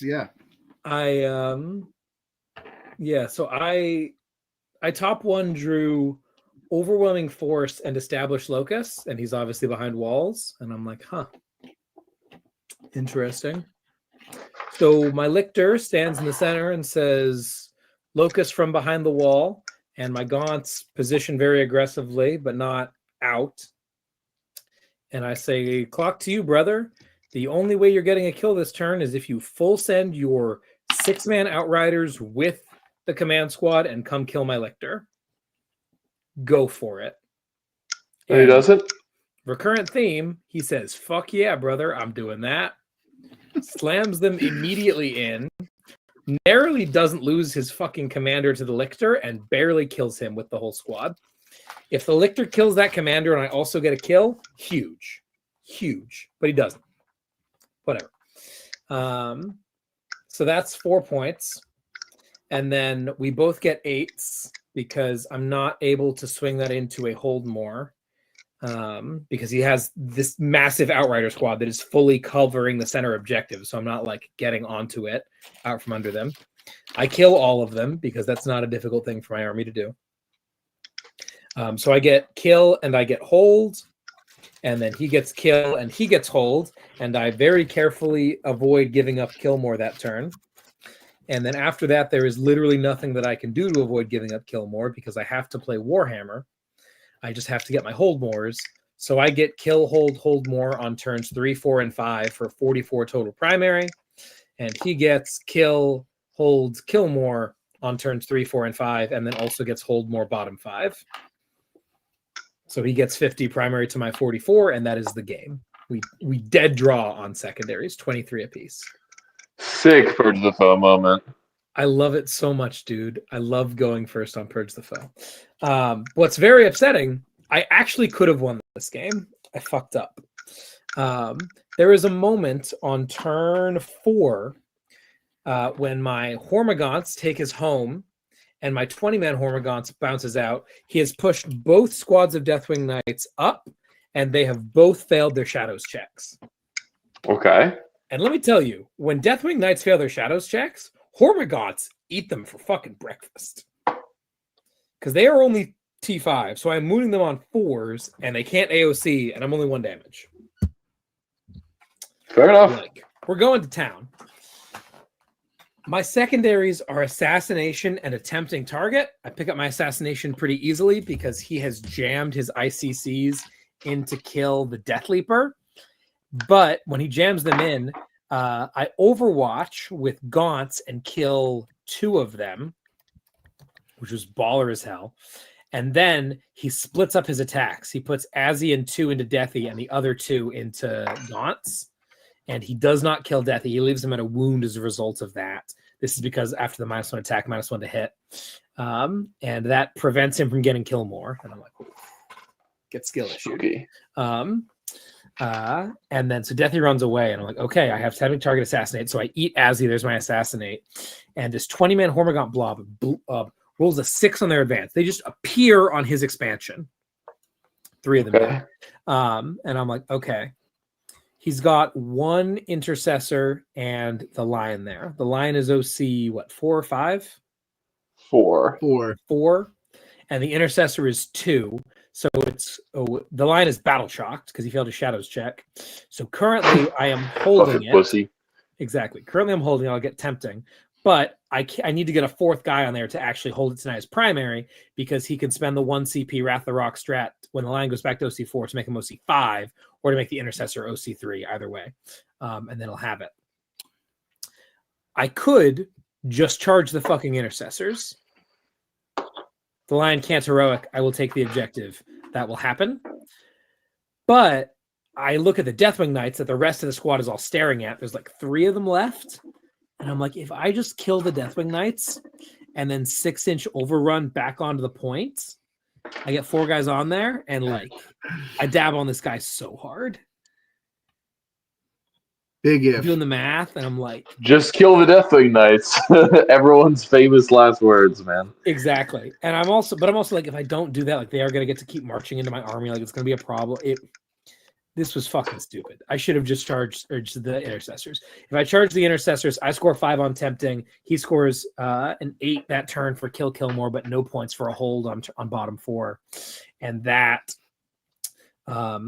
swings the game. It actually doesn't swing the game to a win, because it'll just drop his primary. His primary is currently at a 20, 40, 52. So -4 will actually just drop him down to a 48. So 7. That is 7 points. And I lost by 6. Damn. That's the whole game right there, is that I didn't deny him holding any points for a turn while scoring tempting. That's on me.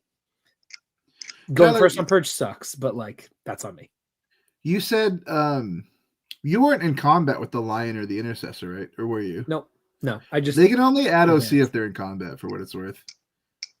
Seriously? Pretty sure.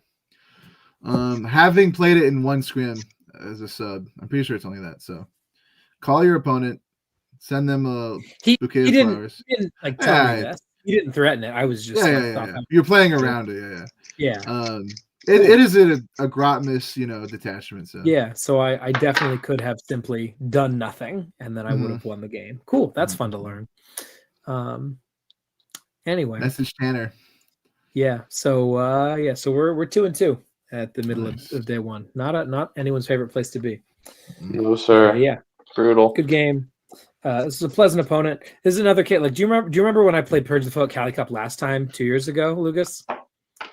I'm sure I will if you start describing it.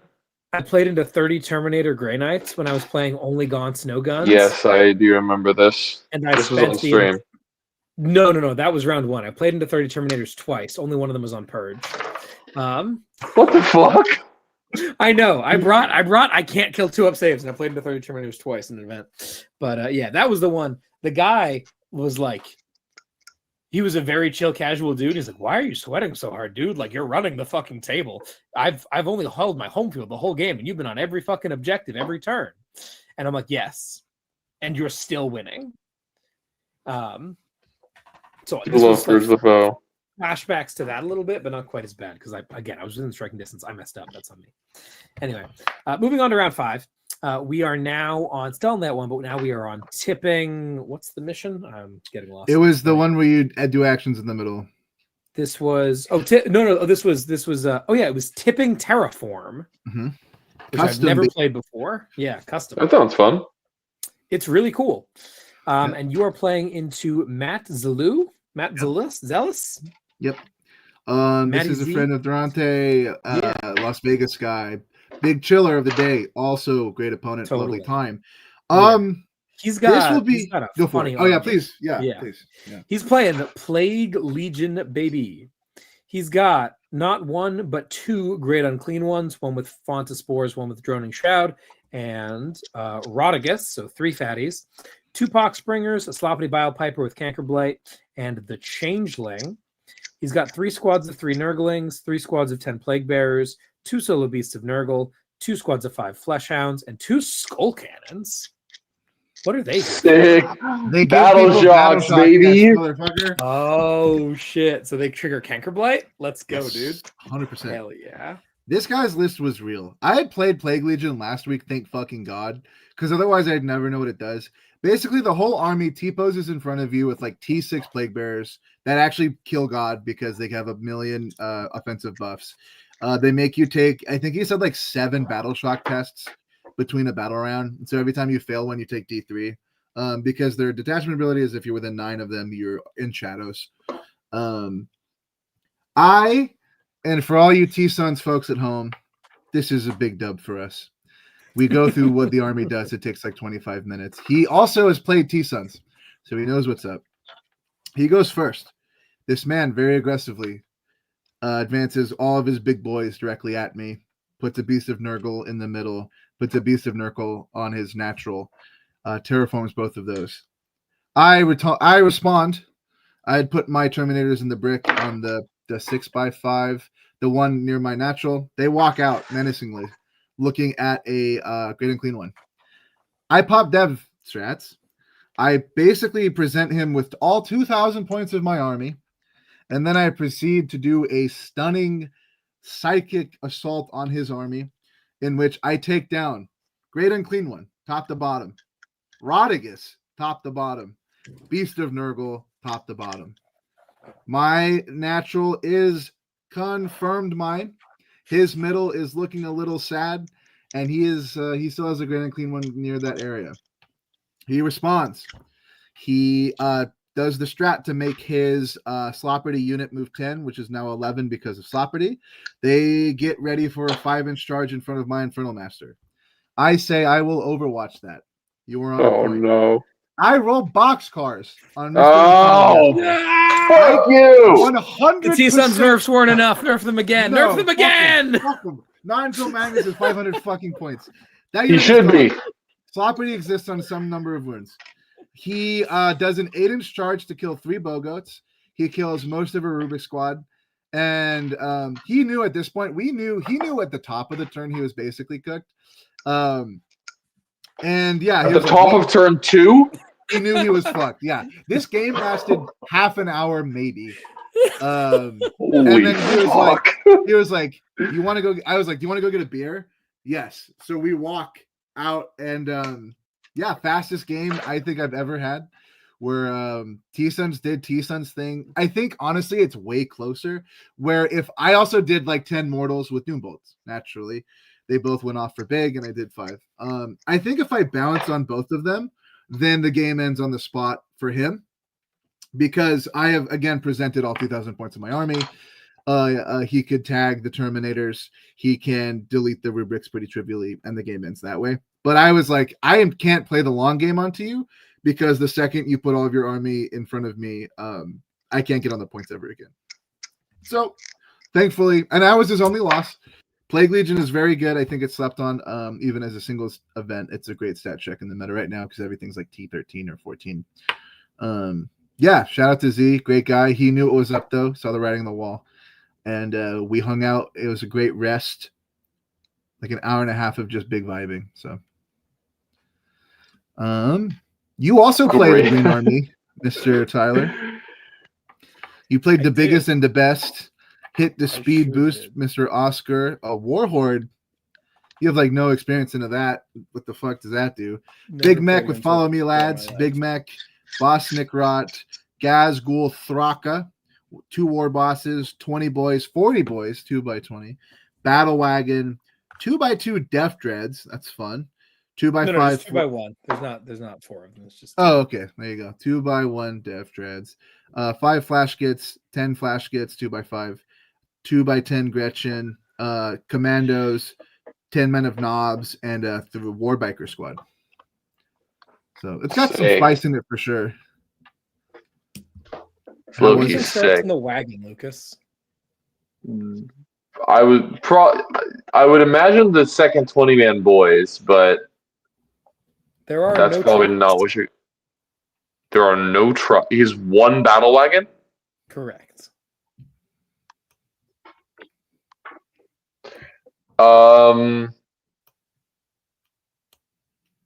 Fucking hell. Probably 10 Gretchen in the knobs. The knobs is correct, not Gretchen. 10 Flash Gits. Okay, sick. So his battle wagon has 5 Flash Gits and 10 knobs with a war boss. All right, fucking 40 wounds packed into that bitch. That's hype. Yes, sir. All right, this dude super chill. We had an awesome fuck. This was probably my favorite game of the weekend. Yeah, definitely is.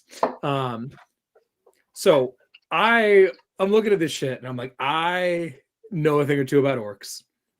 I'm going to stunt on this, man. This is going to be great. I go first on Terraform. I terraform all 3 objectives. Yikes. He's got a squad of commandos. It's let one. He put a commando like up against my L. People keep doing this to me, thinking that behind my L they're safe in some way. I walk onto my L and I shoot them and they die. Crazy.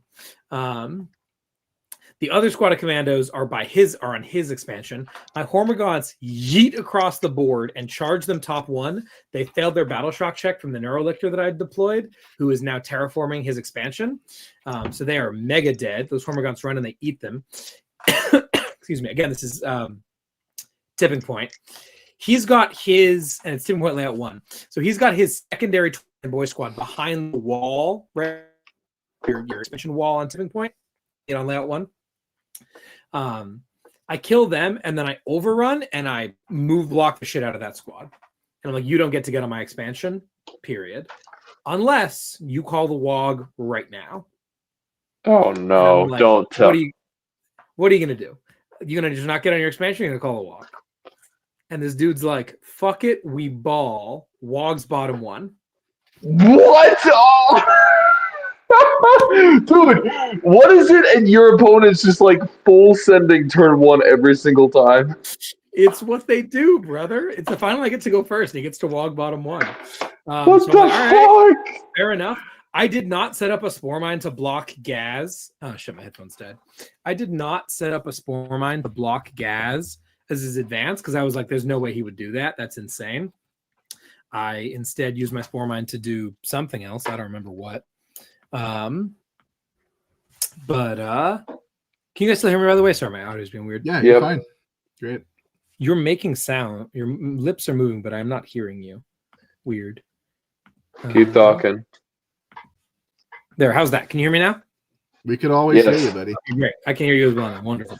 So he's like, fuck it, we ball, full send. And I'm like, okay, dude, go for it. So Gaz and friends roll like a 5 on their advance and just appear or goes from his home field to right outside my L, like literally just like in the game I was watching, View into Seeps. Like, okay, shit, that's where they are. Cool, sounds good. He has no storm people. So he calls the WOG, so I have to call shadows, right? Like I cannot not call shadows on his WOG turn. I need to slow him down and be able to do decent damage back to him. Tragically, the only unit that fails the shadow check is the 20-man boys who are now running through my Hormagaunts to go eat my Neurolictor. And I'm like, that is not the unit that I can deal with. I needed Gaz to fail, or I needed some of his small units to fail. His Grots pass, so they rush into the middle to slam a bunch of OC on that. I'm like, oh, fuck, this is a problem. Okay, we'll see what we can do. Maybe this is the wrong call. Maybe I should have called it later, but it seemed like the right thing to do at the time. Mainly it was just if Gaz fails, my life gets way easier. So I'm going to start wiggling. He has Gaz charge in, and my Gaunts have reactive, so they're not 1-inching the wall, but they're like letting one rank of guys in essentially. So he gets something in. Gaz swings around and gets himself narrowly is able to pile in to another separate squad of Gaunts. Oh baby. Gaz kills. How many Gaunts do you think Gaz kills during the wall, Lucas? 15. He does not pop crit 5s. He has it natively. Oh yeah, sorry, exactly. He kills 18. Let's go, boys! Woo! That's so sick. Oh, jeez. He also then has, as his Knob squad charge in, they charge my Maleceptor on the center, and then also another squad of boys. Another squad, the Maleceptor, the Lictor, and the Gaunts. Like 4 Knobs swing in and kill 18 of that squad. They pop crit 5s, and I'm like, oh. And then the Gaz's squad, I've only let some guys in, but not a ton of them. They're the ones I threw the -1 attack on. With the -1 to hit, they kill 15 Gaunts. They get the feel no pain. But Gaz's unit only kills 15. Holy fuck. Okay. So I lose 51 Gaunts, bottom 1. You did walk. Okay. And I'm like, well, that's You interesting. did ask him. You said, "Hey, this is gonna happen. This might happen." Yeah. He pull his turn. His secondaries are area denial and Cold the Horde. I stop him from big area denial. but I also stop him from Cola Horde because he goes 18, 18, 15. Oh my god. That guy could have scored 15 points. God, so fun. No. Cole, they fixed Cole. Cole is tactical. Oh, did they? Oh, that's good. None of that. I would not be playing Doomed. Do you think that was he could have allocated his attacks better, or was it just the way your models are positioned that prevented him from swinging a lot, like a full activation? Careful and intelligent positioning on the Gaunts that prevents Gaz. He would have basically needed to have Gaz and his unit hit the same unit, which he could have. But Sure. I don't blame him for thinking that a squad of boys that Gaz's unit should kill 20 dudes. Sure. It would have if it had were like he didn't recognize it properly. I think it was the correct decision, frankly. It turns out to have been a great decision. So in response, I'm like spinning because this dude has 2 CP in the tank, so I can't do much about him. He got the Grot CP, so he's holding on to Cold the Horde. So I need to like not lose a 20-man on my turn. Wow, he passed a 9 leadership and then hit the 4 up. That's kind of fucking goofy. Okay.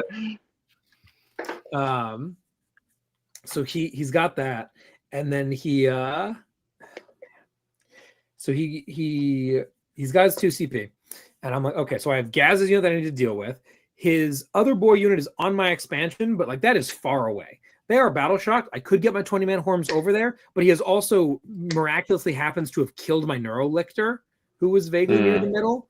I don't even remember what killed her. It was something stupid. I think maybe maybe 2 of the knobs or something. No, the flash gets stayed in the truck. But like doesn't even need him. Evaporated. I was like, "Excuse me, what do you mean?" Okay, sure.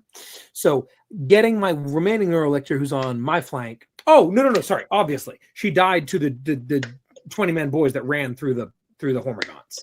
They ate her. Obviously, sorry. Makes sense. She's dead. So I'm not. The other one's way on the other flank. I'm not going to be able to actually benefit from them being battle shocked. And also, boys are easy to kill, especially once the war is over. So we're going to leave that alone. We're going to deal with the 2 units that are in my face, Gaz's unit and this other unit, and like hopefully the Death Dreads that are running toward my expansion at Mach 7 right now, who are mildly terrifying to me. So here's what we're going to do.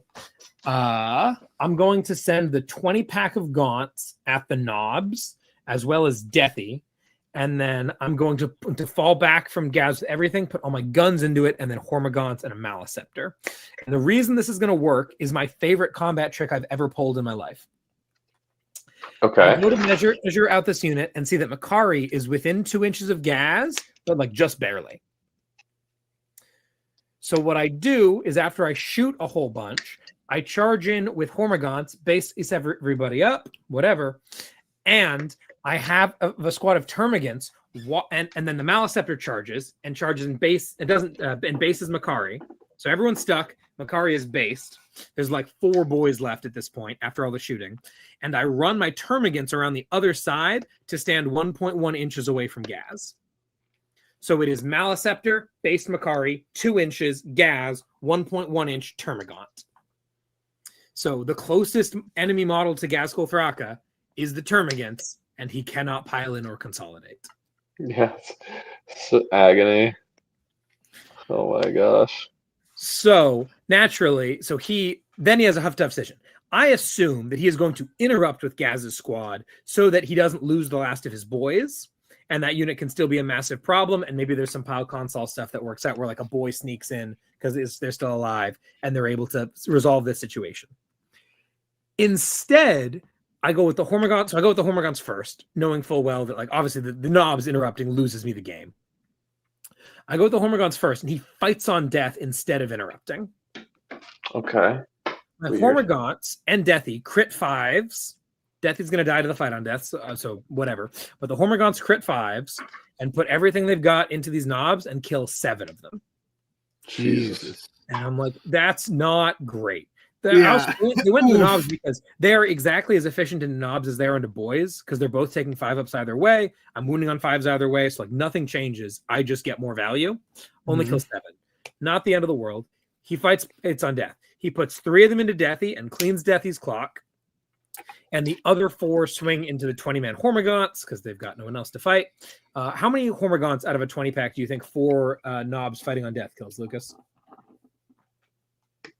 They are in Makari range. They are lethal sus. 12. 10 or 12. Cool. 20. Okay. So brother is just okay. He knew. He's just rolling like a god. Yeah. On his defense, his saves have not been crazy, but his offense has been absurd. So not only does that free the unit up, it also scores Cole the Horde. There you go. Ooh. Yes, the full Ooh, that's 20 bad. man out of nowhere. This is through -1 to hit from the Maliceptor, by the way. They're hitting on 3s, not 2s. Hitting on 4s, not 3s. He's got a war boss in there. Knobs hit on 4's base. What? Yeah, Knobs hit on 4's base. +1. Interesting. Sus. Well, anyway. And lethal. His hit on 3s, apparently. Whatever the case. Very unfortunate situation. Indeed. But, yeah, so that happened. Anyway. At that point, though, he's pretty neutered, right? Because Gaz can't do anything. The knobs, most of them are dead. There's a couple left alive. They're doing some damage, but they're in combat with a Maliceptor. And then this 20-man boy is like off in Guam on his expansion with nothing to do. So they blitz forward, and he's like re-terraforming stuff because obviously, he wants to do that. I'm like, okay, this is fine. I'm getting Gaunts back as quickly as I possibly can. I have the green squad of Gaunts, the ones that Gaz and friends went into. They get 12 back on turn 2. He kills them back down to, he kills like 5 of them. They get 12 back on turn 3. There are 18 of them on turn 3. Holy shit! All right. 18 Gaunts. I have 4 of them peel off into the grots and murder most of them into the grot squad that's on the center, and the other like dozen shoot into the boys and kill 11 of them. Gaming. Math. They're not in cover, and I'm lethal sustained twin linked, bitch. Hit the blicky with like 24 shots. It's just really, really good. So we're whittling away. We're fighting back. Gaz is sitting in this stupid combat now that the Hormagaunts, who didn't get interrupted on, killed all of his boyfriends. So it's just Gaz Makari, and then the mech runs off to do something else. And he's fully stuck. And he's like, and I'm like, all right, well, it's your turn. I'm going to swing at you. And I'm like, well, does the Maliceptor sweep or strike? Well, if the Maliceptor sweeps, he just takes it on Gaz, no big deal. So if the Maliceptor strikes, then he has to put it on Makari, because if Makari, if Makari fails one of his 2-up invulns, right, and dies, then it's my turn. Gaz is out in the open, and he's going to fucking die because there's a Maliceptor staring at him. Yeah. So the Maliceptor swings, 3 attacks, 4 hits because of sustained, baby, 3 wounds, and and he says, "Nope, I ain't buying it. I'm putting him on fucking Gaz." Huh? He said, "Well, because he was very concerned that if he puts him on Makari and Makari dies, then Gaz is sitting there with his dick in his hand and dies." Cool. So we failed 2 of them, and Gaskell died. Yes, sir. Who could have seen that coming? Moments before disaster. Oh, it was beautiful. Maliceptor killed Gaskell with Rock, and Makari's like, boss. Genius level plays from this fucking ape. Okay. Yeah. At this point in time, he's got like his Death Dreads have finally landed, and I'm like, fuck that noise, dude. My Hive Tyrant is just chopping Death Dreads in half. His Battle Wagon has driven all the way up the field and has charged my Hive Tyrant, and my Hive Tyrant is just cutting it into pieces. So done with this thing. My Hormagaunts have shown up in his backfield and drawn the Flash Gets away, so we can't send them in the middle. I have held down my home field. I am pushing stuff back. My primary, I get 16 primary top of 5. Or well, sorry, I get 12. I hold my 3, and I have 2 terraforms. And then you get the 4 terraforms. 2x2 terraform, yeah. 2x2. And then by contrast, yes, he gets a 10. So the primary at the end of the day is 40 for me to 48 for him, because he had the big terraform advantages. I'm like fighting through him for several turns. Secondary advantage is mine, 33-26, which for those of you who are good at math means the final score of this game is 83 to the Nids and 84 to the Orcs. Holy shit. What a heartbreaker. 1-pointer. That's fucking nuts. Yep. My freaking 20-man Hormagaunts evaporating to 4 knobs fighting on death. 5 points. Call the Nerf call the horde. Yeah, that is really that is really not the average result. Holy cow. God. Okay. Just how it goes. That is how it goes. but, That is very scary, though. Yeah. Awesome fucking game. This dude was Yeah, super sounds like chill. a banger. Great time.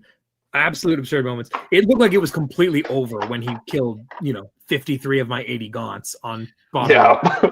Jesus Christ. But I think I ended the game with like 50 or so Gaunts alive.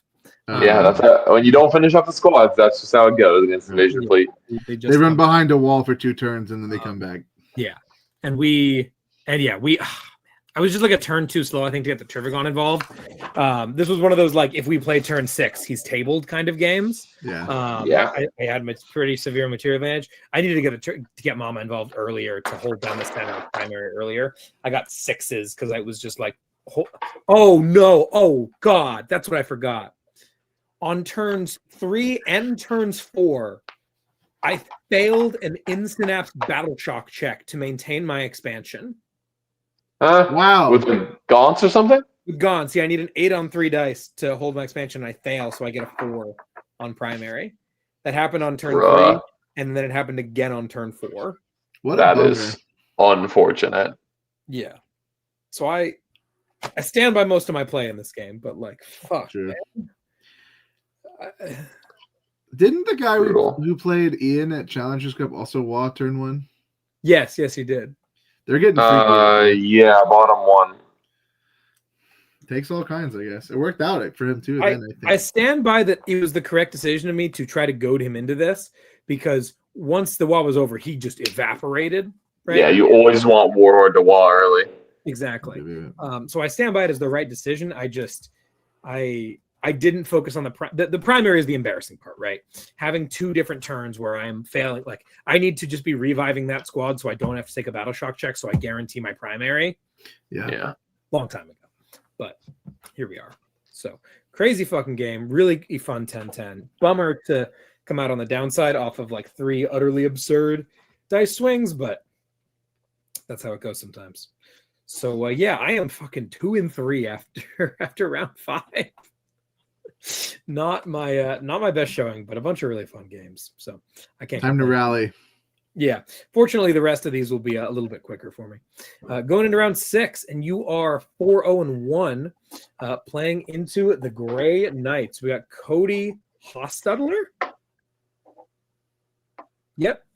And his list name is Zaddy Caddy Hostadley. Hell yeah. He's running Warpbane as you do. He's got a Librarian, Crow, 3 Grandmasters and Dread Knight, all of whom have Psy Cannon, Hammer, Sublimator, 5 Strikes, 2 Razorbacks, 10-5 Interceptors, 10-5 Purifiers, and a Calidus. That is light on the ground. How'd this go? Yeah. Sure is. Cody was a big chiller. I have historically been sending ideas back and forth with Mr. Mark Perry, and I brought up the T-Suns, Challengers Cup thing, and he's like, Mark Perry is one of my best friends. We took a picture, sent it to Mr. Perry. He was a great time. Cody also had like a work thing. I think he wasn't coming back Sunday, so he was like, well, I'm just gonna see how far I can go before the end of the event. He was undefeated, he had just beat up one of his friends. Grey Knights is a very funny matchup where I have access to a strat I normally never fucking use, which is a 4-up Feel No Pain, and Hazardous on psychic stuff. Cody goes first. He deploys most of his army on the ground so he can up you down or whatever. He puts a bunch of stuff into his L. This is hidden supplies as well, for what it's worth. So there's a weird spot you can hold primary. I know that I'm going second. I just need to really aggressively deny primary, because if I get tabled, which is usually what happens in the Grey Knights, even if they score 15 at the very end, or even if they score 15 later in the game, I can deny it. So I double move Bogoats, and then I think I fucking straight up turned 1 crystal just to shoot some of his shit. It was pretty good. I think I killed like the 5 guys needed. He gets a 0 on primary. I get to use the Feel No Pain. He like charges 5 interceptors at my Infernal Master unit that's behind a wall, because I just have like recurring amnesia that they move 12. I'm like, he's just a Space Marine. He's like, no, I'm moving 12 and charging. I'm like, oh my Jesus Christ. He does draw like Assassinate that turn. I use the funny 4 Feel No Pain. He doesn't even kill the Rubik squad. He kills 4 Rubik Marines. And he loses 2 of them from Hazardous. This is a common occurring thing. I find that I can hit the outplay button and the game is good. I deny his primary again, turn 3. So he starts turn 4 with 0 primary. And I also just like hold mine because I zone out. I like rapid ingress bowgoats to like move, make sure I can push out as far as possible. I keep a unit in the Rhino as long as possible too, because I know he's not even going to try it. If there's a unit in the Rhino, he's not going to shoot the Rhino because it requires 1 to 2 Grandmasters. He does drop the Crow Brick, and between the Crow Brick, like all 3 Grandmasters and some Purifiers, it takes him shooting and combat to like kill everyone but the Sorcerer, which I'm like more than happy with. And then the Infernal Master unit walks out, kills like 8 of the fucking Crow Brick. And I basically, at the end of the game in the Grey Knights, they always have a material advantage into me where I can never kill like the last Grandmaster. I can never kill like the last Purifier squad, right? But I'm so ahead on primary that it's like I'm feeling pretty good in this moment.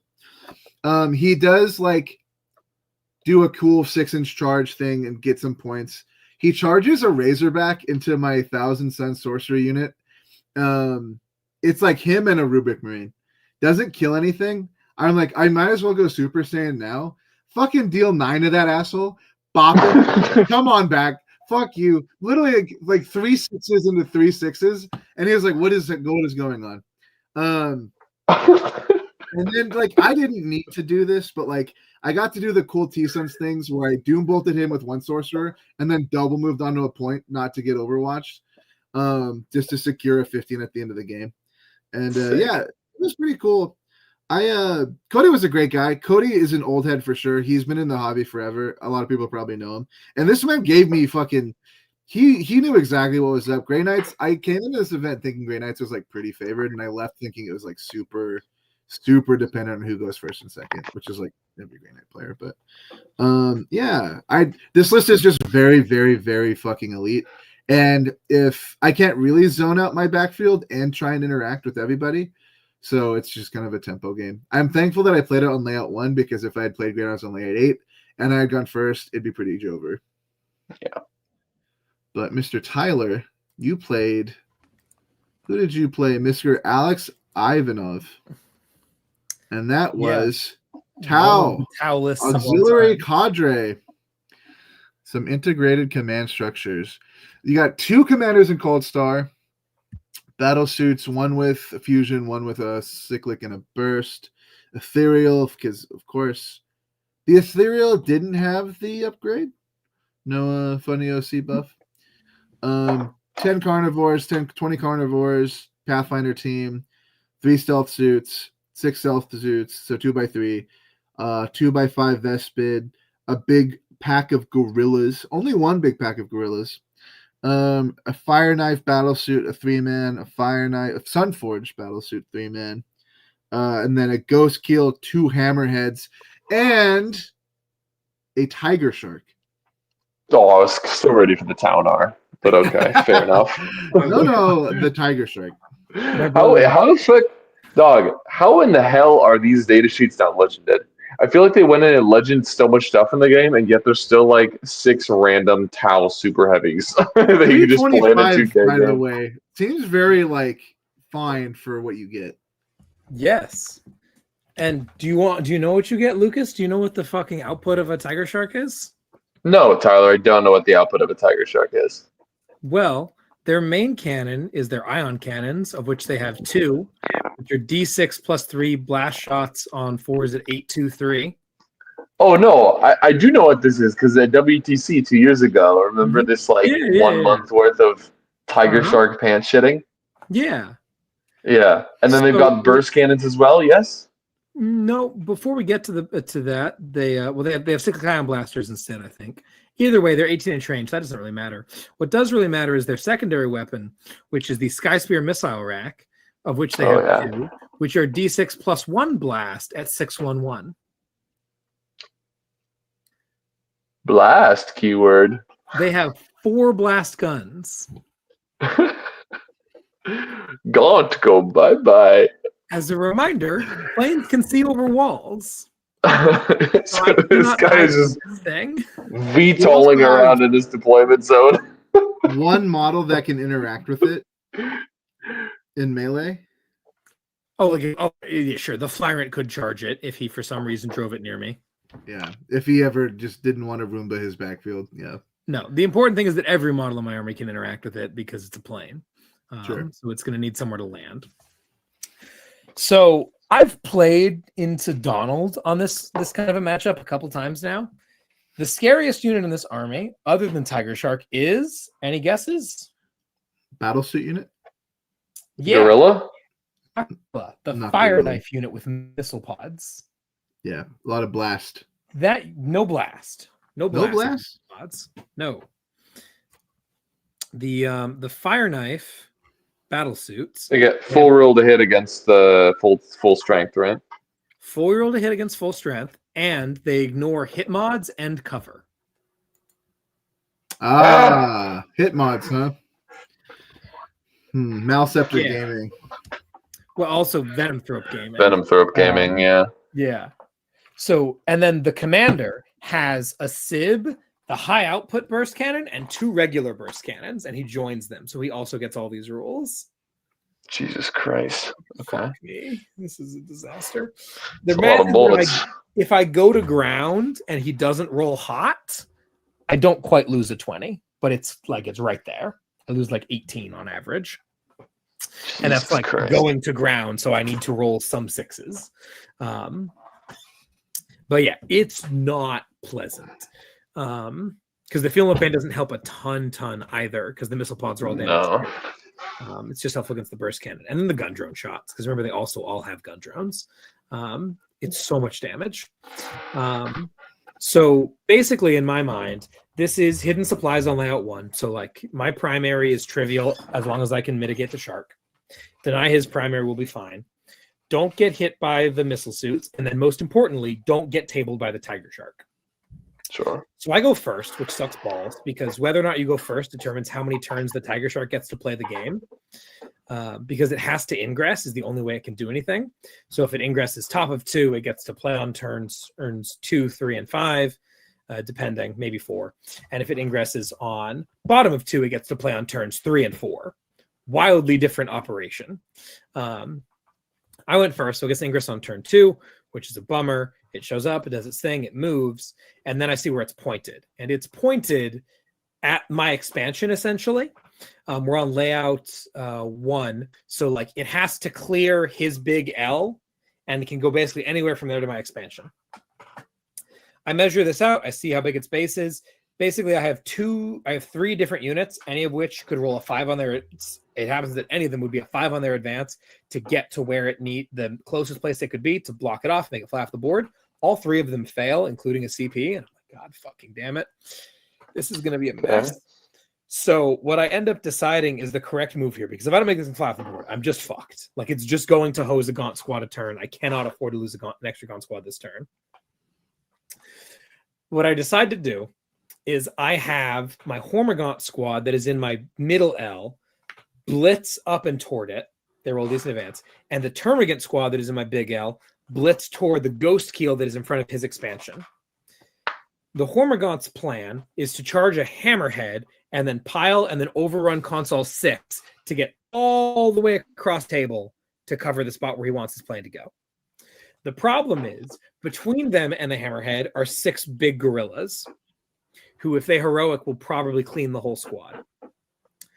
The solution to this problem is that he doesn't know what's happening. So the termagants, sick. because this is a very crazy esoteric play.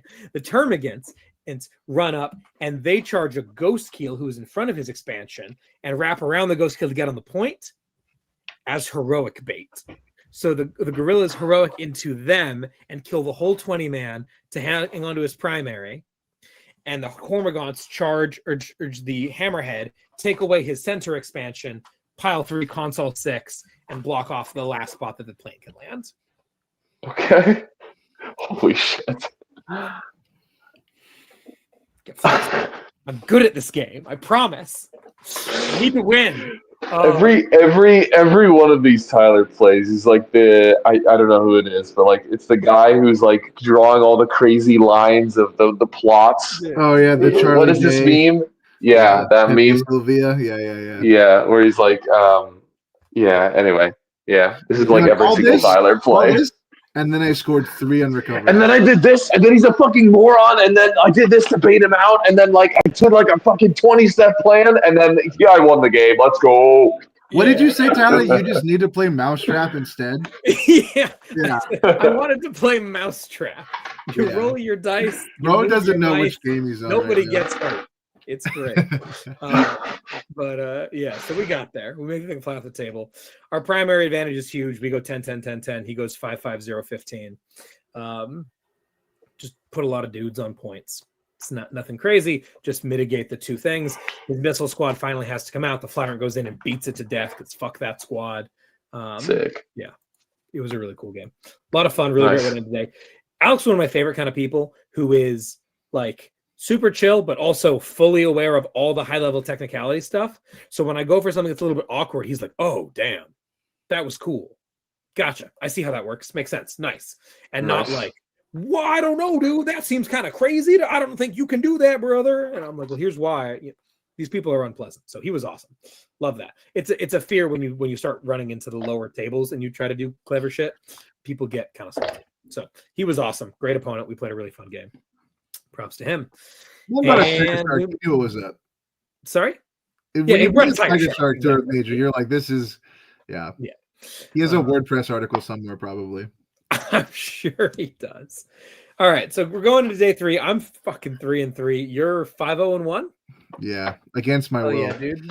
Yeah, I honestly had considered dropping to hang out with some friends, and I was like, well, I can't fucking drop now. I am stumbling upwards. I'm like looking at Michael Mann and Celeste. I'm like, it's layout 8, but maybe there's a world. I just have to win 2 games, and we can potentially. Maybe I can be Michael Mann with his own army. Ooh, spoiler: I would never even get there. Alrighty, so going into day 3, we are now going to be on layout 8 for today. This one is layout 8, Hammer and Anvil. Taken hold? It's just taken hold, right? Both missions today. Cool. Love that. Day 3, all taken hold. Great idea. Cool. Hammer and Anvil, kind of cringe, but we'll get there. Anyway, so you're playing into Grey Knights again, but this time into Matthew Green, who is a pretty highly renowned Grey Knight player from XPZ. Man knows what he's doing. He sure does. He's got a Librarian, Crow, again, triple Grandmaster and Nemesis Dread Knight armor with heavy side cannons and sublimators and demon hammers. 5 strikes, 2 razorbacks, 5 inceptors, 10 5/5 purifiers, and a Calidus. So he has transformed 5 inceptors into purifiers, and that is it. Yep, otherwise identical list. He really, he's a great guy. I think he knows exactly what's up. He did outplay me by rolling a 1 when I rolled a 2 to go first. I thought that was profoundly disrespectful of him. That would be a psychic assault onto me, where I felt that I was definitely going to lose if I played anything looking like a normal game of 40K. Because it's taken hold, he has bottom turn advantage. You can also deny primary trivially easy, especially as Grey Knights. You can just rapid from the other side of the wall for 4 turns and just deny me forever. I don't have enough material to do anything about it, so I fucking say fuck it. We crystal turn 1. I want to see if maybe I can coordinate him all to 1 point, which I can do a counter assault. That's a great idea if I had done 2 things. 1, been better cognizant with my CP advantage because he has a Calidus that I'm just disrespecting, which was the incorrect call. Secondly, if I also present all other 1,600 points of my army, that would have been a lot better because then it's a bit of a threat saturation. But I play pretty conservatively besides the Terminator brick. I also fucking failed the first spell of the day. So I'm like, I'll probably just CP it. Whatever. I also score all my secondaries. So I go into bottom of turn 1 with 1 CP, which is critically dumb of me because then he's like, Calidus is here, no feel, no pain. And he does play pretty conservatively. He doesn't put anyone ready for a charge, but he does basically put his whole army into the Terminator brick. And I live with like 1 sorcerer. And I was like, oh, this was fucking profoundly stupid of me. And this is the thing about banishers is that you really can't push into them that well because they'll get the full rerolls. Their Overwatch is really good with their Grandmasters, etc. And so the entire rest of the game, I'm playing on the back foot. The sorcerer doombolts and shoots the Calidus and leaves her at 1, which I think actually just loses me the game. Because now he keeps to do the thing where he can rapid kill a unit and have to spend 2 CP. Grant Coven is profoundly CP hungry already, where you want to start your turn with 3 CP for Magnus rerolls, a spell reroll, and potentially like a charge reroll or a grenade. So the Calidus living and him knowing exactly how to use it. I went for a really aggressive play and it did not work. I think even if I did have the CP, it wouldn't work that well anyway. But I knew that I was going to lose no matter what. When I went second, so I was like, maybe I can do this. I can spike 4-ups and then kill something, and then we can engage the game in this corner while I'm scoring primary. I scored a pretty good amount of primary until like turn 4. And then basically, like I said, I only have 11 units. And like layout 8 is very deep. So like if I'm holding an angle, then there's probably another angle he can see the angle I'm holding on. And it really snowballed. Magnus also charged 5 interceptors. Fucking Space Marines, Grey Knights. And I only killed 4 of them. So it held Magnus in place, which was like also very bad. Yeah, I mean, I just got thrashed 100%. Big L of the day. I went first, and then I played aggressively to try and counteract it, and it just did not work out for me. Do you think more of the down because you just immediately played Grey Knights the round before? Do you think more of the downside came from going first, or do you think more of the downside came from the different terrain layout?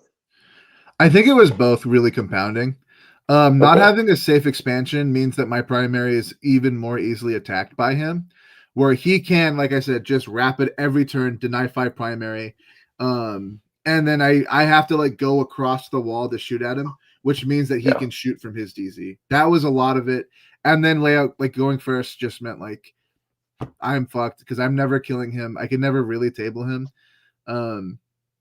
Even if also Terminators are like weirdly not good into that army, it's like easier for them to kill 1 Nemesis Dread Knight than it is to kill like 5 Marines. When I did go in turn 1, I shot a Razorback on like 3 out of 5 of a strike squad. And I was like, well, at least I'll kill all of this and then have something. And I just bounced off of all of it. Them being in cover and having 2-up saves means that even if 2-up save base matters a lot. It matters a ton. Yeah, I don't think it's a good matchup. And I think both of the breakpoints worked out really poorly for me. So gave it a wild full send and it did not work. So L for Alex Pina, which means especially since I was draw, they just like plummeted. But it is what it is. What about you, Mr. Tyler? Good you effort, mate. Hey, yeah, you played. I mean, shout out to Matt, guys. You knew exactly what was up. He also knew that the game was like the writing was on the wall. I think he agrees that it was a little bit too aggressive, but I either lose later or I lose now. So, Plague Legion, huh? Yeah, my turn. Yeah, sounds familiar. Not the same guy. Different guy. No, no, different guy. This guy did play From the day before, though. Does he have skull cannons? Before I move on, this guy won Best Infection Grey Knights. So keep track. We're at 4 now. Who won Best Infection Plague Legion? The guy who I played, he won Best Infection Demons. So 6 out of my 8 rounds were into Best Infection opponents. Damn. But Mr. Tyler playing Great and Clean One, 2 Great and Clean One, One with the aura, one with the other aura. One is like 18-inch loan up. One is, I forget what the other one is. +1 AP. Neither That's of right. them matter. Yeah. Yep. Poxbringer, Rotigus, Sloppity, 1x6 Nurgling, 10, 20, 30, 40, 50, 60 Plague Bearers. That's a lot. Let's fucking go. Triple Beast of Nurgle and Fleshhounds. Let's fucking go. Double check that. Not triple Beast of Nurgle. Wow, 4 Beasts of Nurgle. My man. I love a 2-man Beast of Nurgle unit. I know it's like not necessary, but that is 6 OC of Tonka Tough. You know what's really fucking irritating? It's when they spend 2 CP and put one of them back. Yes, sir. Yeah, dude. Yeah. They're back, baby. Where's this Articulate Slimex? Yeah, where's the fucking snail, man? This guy's not chatting enough to run the snail. Rain Peace in the Shadows? Let's go. Alrighty. So, this game, one of the games of all time. Here's the top down. Holy shit. What the hell is going on this board? I love this game so much, dude. This was crazy. So let's do a quick rundown on the defensive things that make this army really hard to kill. Number one, it's always trying to battle shock you. Well, I have Synapse. Number two, its toughness is either 6 or 13. Well, all of my guns are lethal and twin linked. So anyway. And then number three, it's all got really good invulnerable saves. And all of my guns are AP 0. So Gun. Oh, and then also, sorry, the last one. It's really good at sticking you up in combat because it takes up a lot of space, has a lot of OC. Pistol. All of my guns are pistols, and its little stabby boys are 2 attacks. Yeah. Funny. So, this matchup is omega cursed for this guy. It's so bad. It's so unplayable for Plague Legion. It doesn't help that he deploys his Nurglings out. And I'm like, oh, brother, don't do that. Don't do that. He deploys his Nurglings out, and they are screening what is on this screen here is the bottom flank. When he has 2 grid and clean ones on the top flank. And I'm like, brother, oh no. My Hormagaunts start on the line on the top flank and blitz up. And his Beast of Nurgle scout forward. So I'm like, and I draw like no prisoner. I get no prisoners turn 1. So I'm like, okay, we're also going to shoot the Nurglings. And he starts pulling them the wrong way. And I'm like, oh no, don't do that, brother. Oh no. But I roll a little hotter than expected and actually kill all of them. So I can charge them. But that's fine because I have a 6-inch charge on the Beast of Nurgle. Which, if I hit that 6-inch charge, his Rotigus and his second grade unclean one do not leave his deployment zone all game. Unfortunately, I fail my 6-inch rollable charge, and thus he does get to play Warhammer. But I am already everywhere. Crazy. How much do you think it takes to kill a grade unclean one with this army? The answer is 2 squads of Gaunts and a Maliceptor in shooting. That's incredible. That is fucked. Cursed. I guess lethals carry, but Lethals and twin linked, right? The Gaunts roll 36 shots, of which you get 6 lethals, and then you get other 12 of hits. And then of those 12, you get 2 wounds. Reroll, you get 2 more wounds. So you're doing 10 wounds a try, and half of those go through. So that's 10 damage across the 2 of them. And then the Strangle Webs do another dev or 2. So it's like 12. So it's like 14 damage across the Gaunts, and then the Maliceptor spikes up a little bit. Like, I am winning on 5. But go away. Spooky. Very spooky. Yeah. The primary in this game is Omega Cursed. It is, for me, 15, 15, 10, 10, and would be a 15, but it gets capped at 10. And his primary goes 10, 10, 5, 15, because he's able to hold some objectives. I never take his home field, obviously. He went second, so he does get his bottom 5, 15, despite my shadows. But yeah, I hold him to a 10 twice and then a 5. And then secondaries, I win 40 to 24 because his entire army is in combat and my lictors are doing actions. Amazing. So final score 100 to 74. So he gets 74 points and a 5. So yeah, very funny matchup. Just utter absurdity with the amount of models on the table.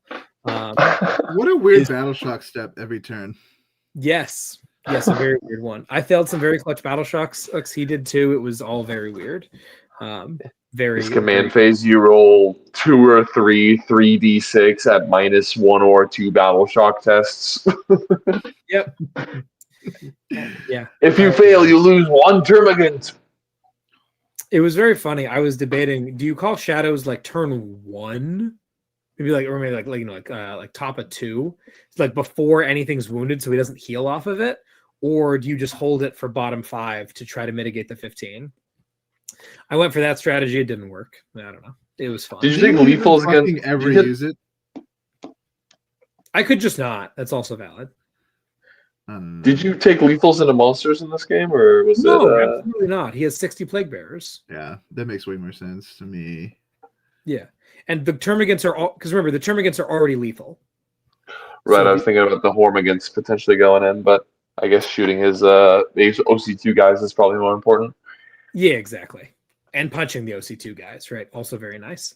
Makes sense. I could literally ignore the 3 big guys the whole game, and I would still win by a lot. I just have to kill the 60 plague bearers. Hilarious. But yeah, very funny game. Very funny game. That's like the max amount of plague bearers you're allowed to take. Yeah, that's like all of them. Yep, there is. Sweet. And then going into round 8, Mr. Pina, you are playing into Mr. Joaquin Ruiz, the Sisters of Battle aficionado. Yes. Who is playing Champions of Faith, kind of the traditional build there. Triple Hospitalier, despite there not being an I in that name. Vol, 10 Sisters, 2 Immolators, 2 Castigators, both with autocannons, 30 sacks, 10 Doms, the Volgons to go with the Vol, 2 squads of Rets with multi-meltas, and the new fangled Sanctifiers. I just built 2 boxes, unrelated. I'm not a big Champions of Faith guy, but yeah, I think the game is like profoundly winnable, and I felt myself in like a pretty comfortable situation. I went first though, so I was like, oh god, I'm down 15 already. So I tried to be a little bit aggressive with pieces. There are 3 really big breakpoints, which I think just broke the game his way. One of them was on my go turn, the Infernal Master Squad rolled 3 on the number of attacks into the Volgons. I like double move them so they don't get overwatched. And I had already like done a little bit to the Paragon suits. I still killed 2 out of 3 of the Paragon suits, but I was very much under the understanding that whole unit would be gone. And I don't have the CP to reroll it, which is another downside because I'm saving 2 CP for Magnus to cross court a Castigator. I think in hindsight, Magnus should just like say fuck it to the Castigator, and then I re-roll those shots anyway, just to make sure that threat is denied. I think there's a bit of threat prio. That fucking sucked really bad. I charge the Terminator unit into like 5 Dominions, but then the Terminator unit were also Deep Strike denying my backfield, and so like 1 Ret squad comes in from Deep Strike and just 100 to 0's Magnus. I'm like, yes. I like had the CP to blank, but it's like he just had like 1,000,000 6s, and I was like, oh. So I think if that doesn't happen, the game ends on the spot in my way too. But then the Terminator brick, full Terminator brick, kills 4 fucking Sacrosans, which I think I was like, this. What is going on here? This like was shooting. Yeah, with the 36 bolter shots, 12 Soul Reaper cannon shots, 4 missiles, 3 of the other thing, and he's able to reanimate back. I was like, this is fucked. This is absolutely borked math. And then I guess it's all 1 damage, but like what? That makes no sense. That's got to be a low roll. So yeah, it was pretty fucked. And from that point, he just sends like 5 Sacrosants into the Terminators and hits -1 to hit. And so I'm hitting on 4s, winning on 4s. I get him down to like 1 guy twice, and he reanimates, falls back, and then attacks my home field. Another point of like T-Sun's being profoundly expensive to the point where I kept trying to play a trading game, which is not what I should have been doing. I should have been a little bit more patient, killing his units from range, and then organizing one really aggressive go turn where the clock just stops. I think it's just like end of the tournament kind of fatigue, where I was also kind of more of a, too comfortable of a position, where it was like Magnus 10 Terminators and like a disc guy versus Volgon Castigator and like 10 20 Sacrosants. And then I lost Magnus for free in the game in on the spot, which is a bummer, but like that's on me. I think a lot of it was just like do a little bit cleaner, play a little bit tighter. And he also had the strat for a 5-up Feel No Pain into Mortal Wounds, which he used on the Volgons, which I think helped him out a lot too. Yeah, I also think Layout 8 fucking sucked because like there's not a lot of easy ways to attack their natural. The T-Sun Sorcerer unit one-tapped the 10 men, which I thought was awesome. And then prevented a lot of really good Overwatch to attacking his natural. But he played it well. He played it right. He didn't ever let me see his whole army, which was good. And yeah, I mean, here's what it is. Just play a little bit better, especially at the end. That's kind of my big takeaway was like when you go to these super majors, make sure you rest up really well and that you're cognizant of every macro decision on day 3, because that's something that I keep kind of stutter stepping. So yeah, good time. Nice. Yeah. Oh, a mirror match, Mr. Tyler, if you can call it that. Was it an archetype mirror match? He's Nope. playing Crusher Okay. Stampede. Oh, fucking hell. Okay. Fleet Bling. Neuro Tyrant. That's it for characters. Double Exocrine, Hive Guard, 3-man, Lictor, Maleceptor, Neurolictor. Only 2 Norns. Are you even trying? Screamer Killer, Tyrann effects, and a 6-man Zone Throw. I assume with the Neuro Tyrant. Yep. So Okay. Anything you notice that's missing from this army? No normal Tyranto? There is indeed no tyrant, which I think is not the craziest thing in the world, but so it goes. No Biovore. Go Biovore. Also, did you know the 3 Hive Guard with Impaler cannons? Yeah, what the fuck are they for? Well, I don't know. What is an Impaler cannon? It's the indirect gun. Old school. Jesus It's Christ. 4 shots at 611 indirect. Get Is them. it recovery? Of course not. Sick. Wow. Get impaled, bro. Did you go Yep. first? Nope. Oh, okay. Did he move 6 inches menacingly towards you? Hey, the Neural 10, dude. Oh, my bad. Give us the primary score. Rip off the Band-Aid.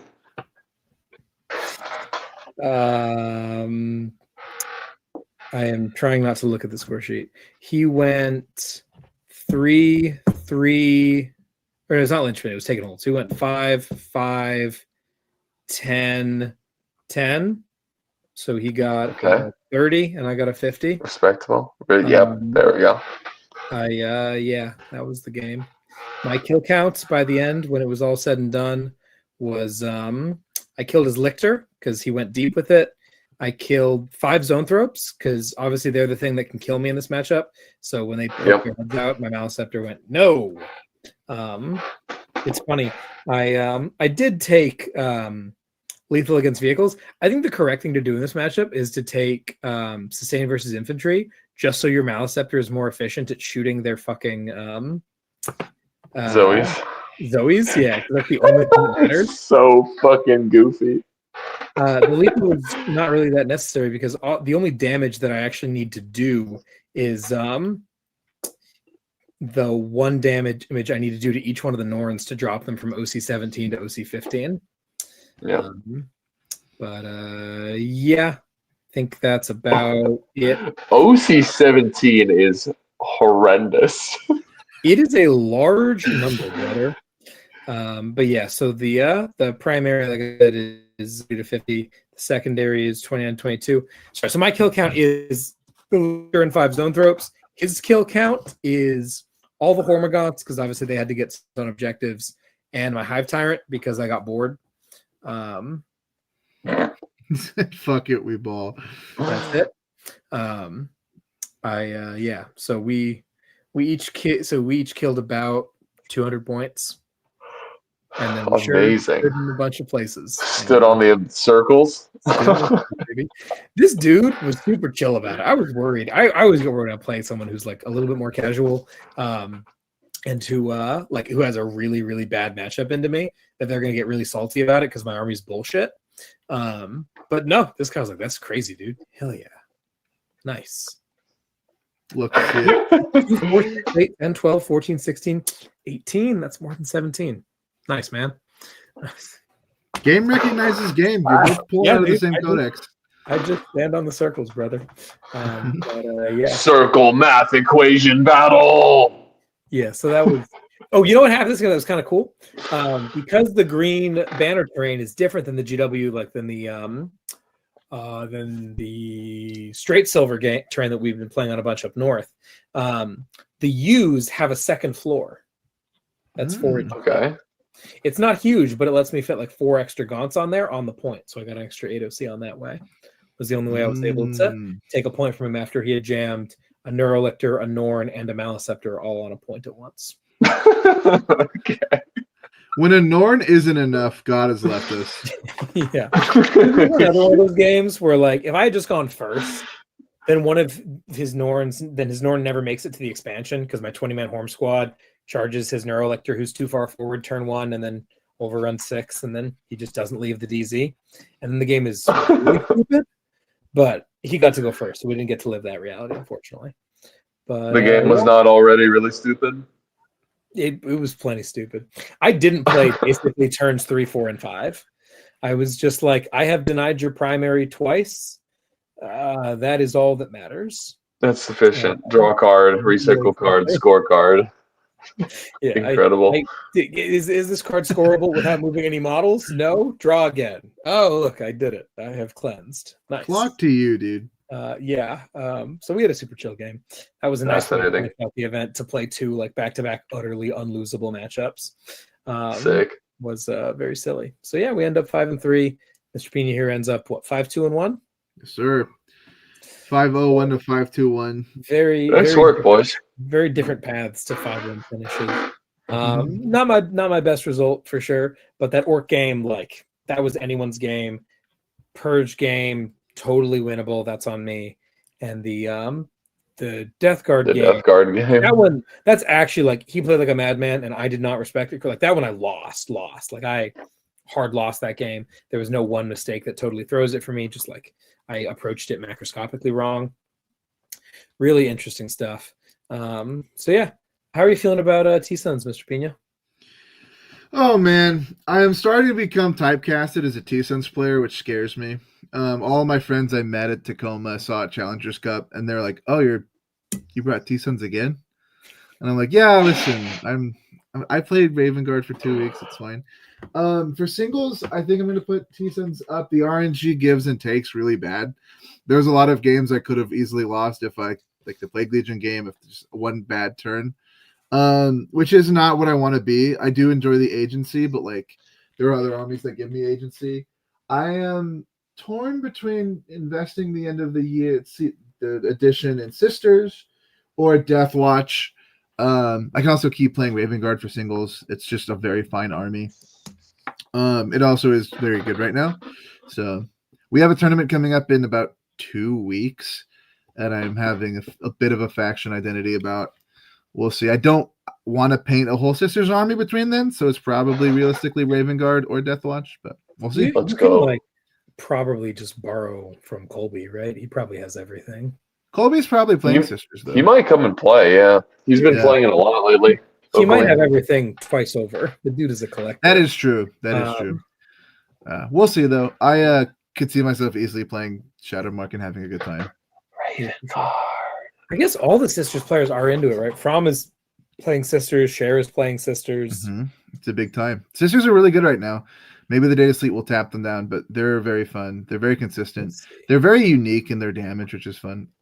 I won't get on my pedestal about Sisters. I have not gotten to play them yet with the Gaunts. We should run that game. Yeah, that's maybe great. once you have a couple of other reps, so I can see what that's like. Because I usually things like that work out well for me. If your plan is also to stand in the middle, I'm generally pretty jazzed. And they have 3-up saves, right? Not 2-ups. Yeah, 3-ups on all their tanks. Yeah. A lot of Meltas. I mean on the Sacrosants. Oh yeah, they're 3-up 4-up. Yeah, cool. Seems like a really bad time. Yeah, I think so. Playing it at GSC this morning, I was like, ooh, T3 armies. But it's most of GSC or T4 these days. That's crazy. The tingo. That tingo. Anyway, Mr. Tyler. But yeah. Are you still a carpet? I love this army. It's so much fun. It's my favorite thing I've played in a hot minute. It's way more me than Host of Ascension was. Like it does my kind of bullshit all day long. I've thought about tinkering in a couple ways. I really want a Pyrovore. I feel like he would solve a lot of problems. Strip and cover. Because the strip and cover is really great either for when someone has a 4-up save and it just radically improves the efficiency of the Gaunts, or when someone has or when Power Armor tries to push on you to make the Maliceptors hit a lot harder. Because it's like if I could put those Terminators on to actually taking 4-ups instead of taking 3-ups in cover, like we kill them a lot faster. And I just need a guy in the middle of my blob, because if they don't push into me, I don't need it. It's just for when things get real tense. Problem is that like that basically means cutting a Hormigaunt squad or a Lictor, and I really like both of those things. So it's probably perfect as is. Yeah, I didn't write it. I'm just sucking Eric off like he appreciates so much over here. It's a really good list. It's a lot of fun. So I'll probably just stick with it as it is. Maybe I'll fuck around and try something, but. Yeah, I think this archetype is going to be around for the long haul. Yep. Nice. I'm going to keep playing it in Vibe Check and Vesla and whatnot, and we'll see how things go. I'll probably take it to Palm Springs. Data Slate sometime the next couple weeks. So we'll see what that ends up looking like. But I kind of doubt that Invasion Fleet gets hit. Like, that'd be no, surely not. No one is playing this shit. Sam went 8-0 at Worlds with it, which makes me a little bit nervous. But if they nerf anything Tyranids at this point, I'm flying to the UK and redacted. Yeah, we'll see. Maybe I don't know. Maybe they give some love to something that I want to play. Maybe they give some like Outlander Claw or something some love. Final Day is still a ton of fun. I love that army. We'll see. There's a lot of cool stuff to play right now, but I'm not super attached to much of it. The end of edition is definitely being a bit of a bummer, because there's a lot of things I'd love to go, new armies I'd love to go build and play, but like it's not going to happen. I assume AdMech is about to fall off a cliff, so I'm not going to freak out about trying to get them ready in time for West Coast. And if we do need them ready in time, I'll figure something out. Yeah. Should be good stuff. Sweet. If you want to ask us listener questions in the future, you can do that in our Discord, which you can access through our Patreon, linked in the description. We did have one such question asked, which is awesome, because I posted that we were recording the show like an hour and a half before it actually happened. So props to Griggs for chiming in. Usually we'll give you more heads up than that. Griggs asks, word is the release of the Epstein files was timed to distract from how broken the new Venture are. Do you think it will work, or are they just broken? They're fucked. But I think that the collective 40K community has enough tools to answer hyper-aggressive elite melee or Space Marine armies. It's not a very because you have 3 big bricks and some shit in a Primarch. That means you're not scoring super well secondary-wise. You're looking to table your opponent and just stand on points. You have access to a lot of tricks, and that'll get people. But once people figure out what the tricks are, it's going to be a lot more navigable. You'll see a lot more -1 damage enter. You'll see a lot of 4 damage or 2 damage become popular again. I am unimpressed with the average Space Marine player, so we'll see how it goes. I think they'll probably have a lot of tournament wins. I don't think they'll be better than Death Guard was, because all of your points are tied into these 2 or 3 breaks. That have some innate downsides too. They move 6. They will struggle probably into really high toughness stuff. I know you're winning on 4s. You have Lance, AP3 or whatever, but it's a very specific army. I could see most Ultramarine players running 1 or 2 bricks at the end of the day, but I don't know. I'm coping and seething. Yeah, I'm kind of in the same boat where I think it's a very powerful unit, but the sky is falling argument strikes yet again, and I just don't really see it. I mean, this is not a unit that's exceptionally fast or like it's tough, but also it really melts to mortal wounds or dev wounds. Like for everything that's really good at, you can easily just point to like the other thing. Yeah, 210. It's what 210 points for 6 of these guys. Yeah, it's very good, like points per wound, but also when it moves 6, it doesn't move any faster than a normal Space Marine, and it joins to a 130-point character that might not see action until turn 3 or something like that. Like there's mitigating factors. So I don't know. Maybe I'll eat my words here, but I don't think the sky is falling at all. Yeah, I think that it has a pile of abilities that are all really cool and mildly annoying to play around, but like we're all used to playing around them all separately. They just happen to be in one place now, right? 6-inch reactive move, a bummer, but like they already had that. Blood Search, a bummer, but you're used to playing against that, right? Like just this is the final boss of 10th edition. You have learned how to deal with all of these things. Do them all at once. Yep. It has a weird kind of durability. Find the things that get around it. Not that crazy. If anything, I think the fucking detachment, the Blades of Ultramar detachment, is going to be more problematic than the data sheets because it's like Galadius needed any help being the best way to play Space Marines. Now it's like once per game is fake. You can just be Stormlance forever with like better strats, or you can be, fallback shoot, fallback charge forever, which I think is like going to be more. It saves you 6 CP or 5 CP if you want. Which I think is going to be really frustrating. I'm a Gladius hater. I think it's a boring way to play the game. I personally feel like that detachment's a bit of a trap. I think it opens up a corridor for one of the ways that you can actually punish a very elite melee army, Space Marine army, is you like hard commit to them on turn 2 or 3 with your entire army and swamp them, and you're just like in combat with all of them. And one of the best ways for them to break out of that is using Fight on Death. And the one thing that's being omitted from Blade of Ultramar, whatever the fuck that stupid detachment's called, is you don't have Fight on Death anymore. So digging yourself out of someone thunder rushing you in one wave is a lot harder. I'm saying more so just like triple Vindicator, double Ballistus, just like kind of an Ironstorm-esque list. It definitely leans into the gun list much better than Gladius does, and Gladius guns was already very good. I mean, Justin was our highest scorer at Challengers Cup with basically that list. I think his list is strictly better in Blades of Ultramar. Yeah, I think so too. That's the shit I'm scared about. But I mean, Victrix are very good. They'll be a part of the meta for unless they get like shot in the cradle. GW tends to be pretty sensitive to people saying things are really good before they get released. Look at the Knights, Penitent Host, etc. So we'll see. It could be a gamble, but they are Space Marines. Yeah. So none of them have been Space Marines so far, so I don't know. Yeah, around Christmas as well, right? So. Mm-hmm. Also, why is every fucking Ultramarine named character really good? Who knows? Except for Tigurius. Sorry, except for Tigurius. He's shit. Yeah. He's good in Liberius or whatever. Yeah. So he's shit. Gotcha. Yeah. Illiman is good. Calgar is good. Ventress is Titus great. is good. Ventress is great. Who else is there? Justice for Pedro Cantor, dude. There's Cato Sicarius. Yep, he's great. Is there one more? I don't remember. Ultramarines make me upset. Ultramarines and Dark Angels. Yeah, I'm with you.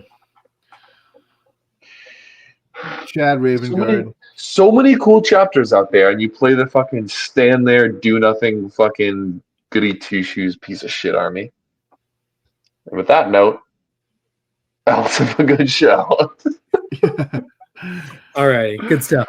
Once again, most important reminder: check out West Coast Warbands. Oh man, states happen up in Portland. Sign up right now. Sign up right now, or I'm going to be under your bed. He will. He's not kidding. He's under mine currently. Correct. If you're interested in joining but don't have a team, we've got a Merc list. Follow the website. Click on the links. It'll get you there. We'd love to have you, or shoot us some messages personally. In addition to that, we'd love to thank our sponsors, such as the ones listed in the description. They're wonderful. You should check them out. If you'd like to support us personally, you can head over to our Patreon, or also better at the game. We want to have one of these conversations, play a game like we do on our check.com/coaching. Reach out. We'll hook you up. We'll get you taken care of. We'll play some practice games. We'll get you some one-on-one attention whenever you need. Do check out the stat reps as well. We got a couple of recent ones that are a lot of fun. More in progress right now. Lucas and I just played an absolute bananas Gaunts versus Pink Horrors game. That one's going to be awesome. Look forward to that being on the YouTube. It was pretty goofy. It was very silly, very close game. So check that out. And we'll be back in the near future to talk about the Throwdown at the Campground, their Fives event. The near future being whenever we can drag Naj by the ear back onto the show. Looking forward to that. But with that all being said and done, thanks so much for joining us. I've been Tyler. I've been Alex. I've been Luke. Fucking hell, I'm Lucas. You guys did great. And we'll... Thanks, Dad. Yeah, you're very welcome. We will... where's the... Oh, what the heck? Oh, no, it's over here. There we go. We'll see you in the next one for a little bit more. Gannery and, I don't know, Termagants or something. Catch you. Happy holidays. Happy holidays. Go kiss your mother-in-law. Happy Thanksgiving. Praise Slanesh as well. Merry Slanesh. Happy singing all here.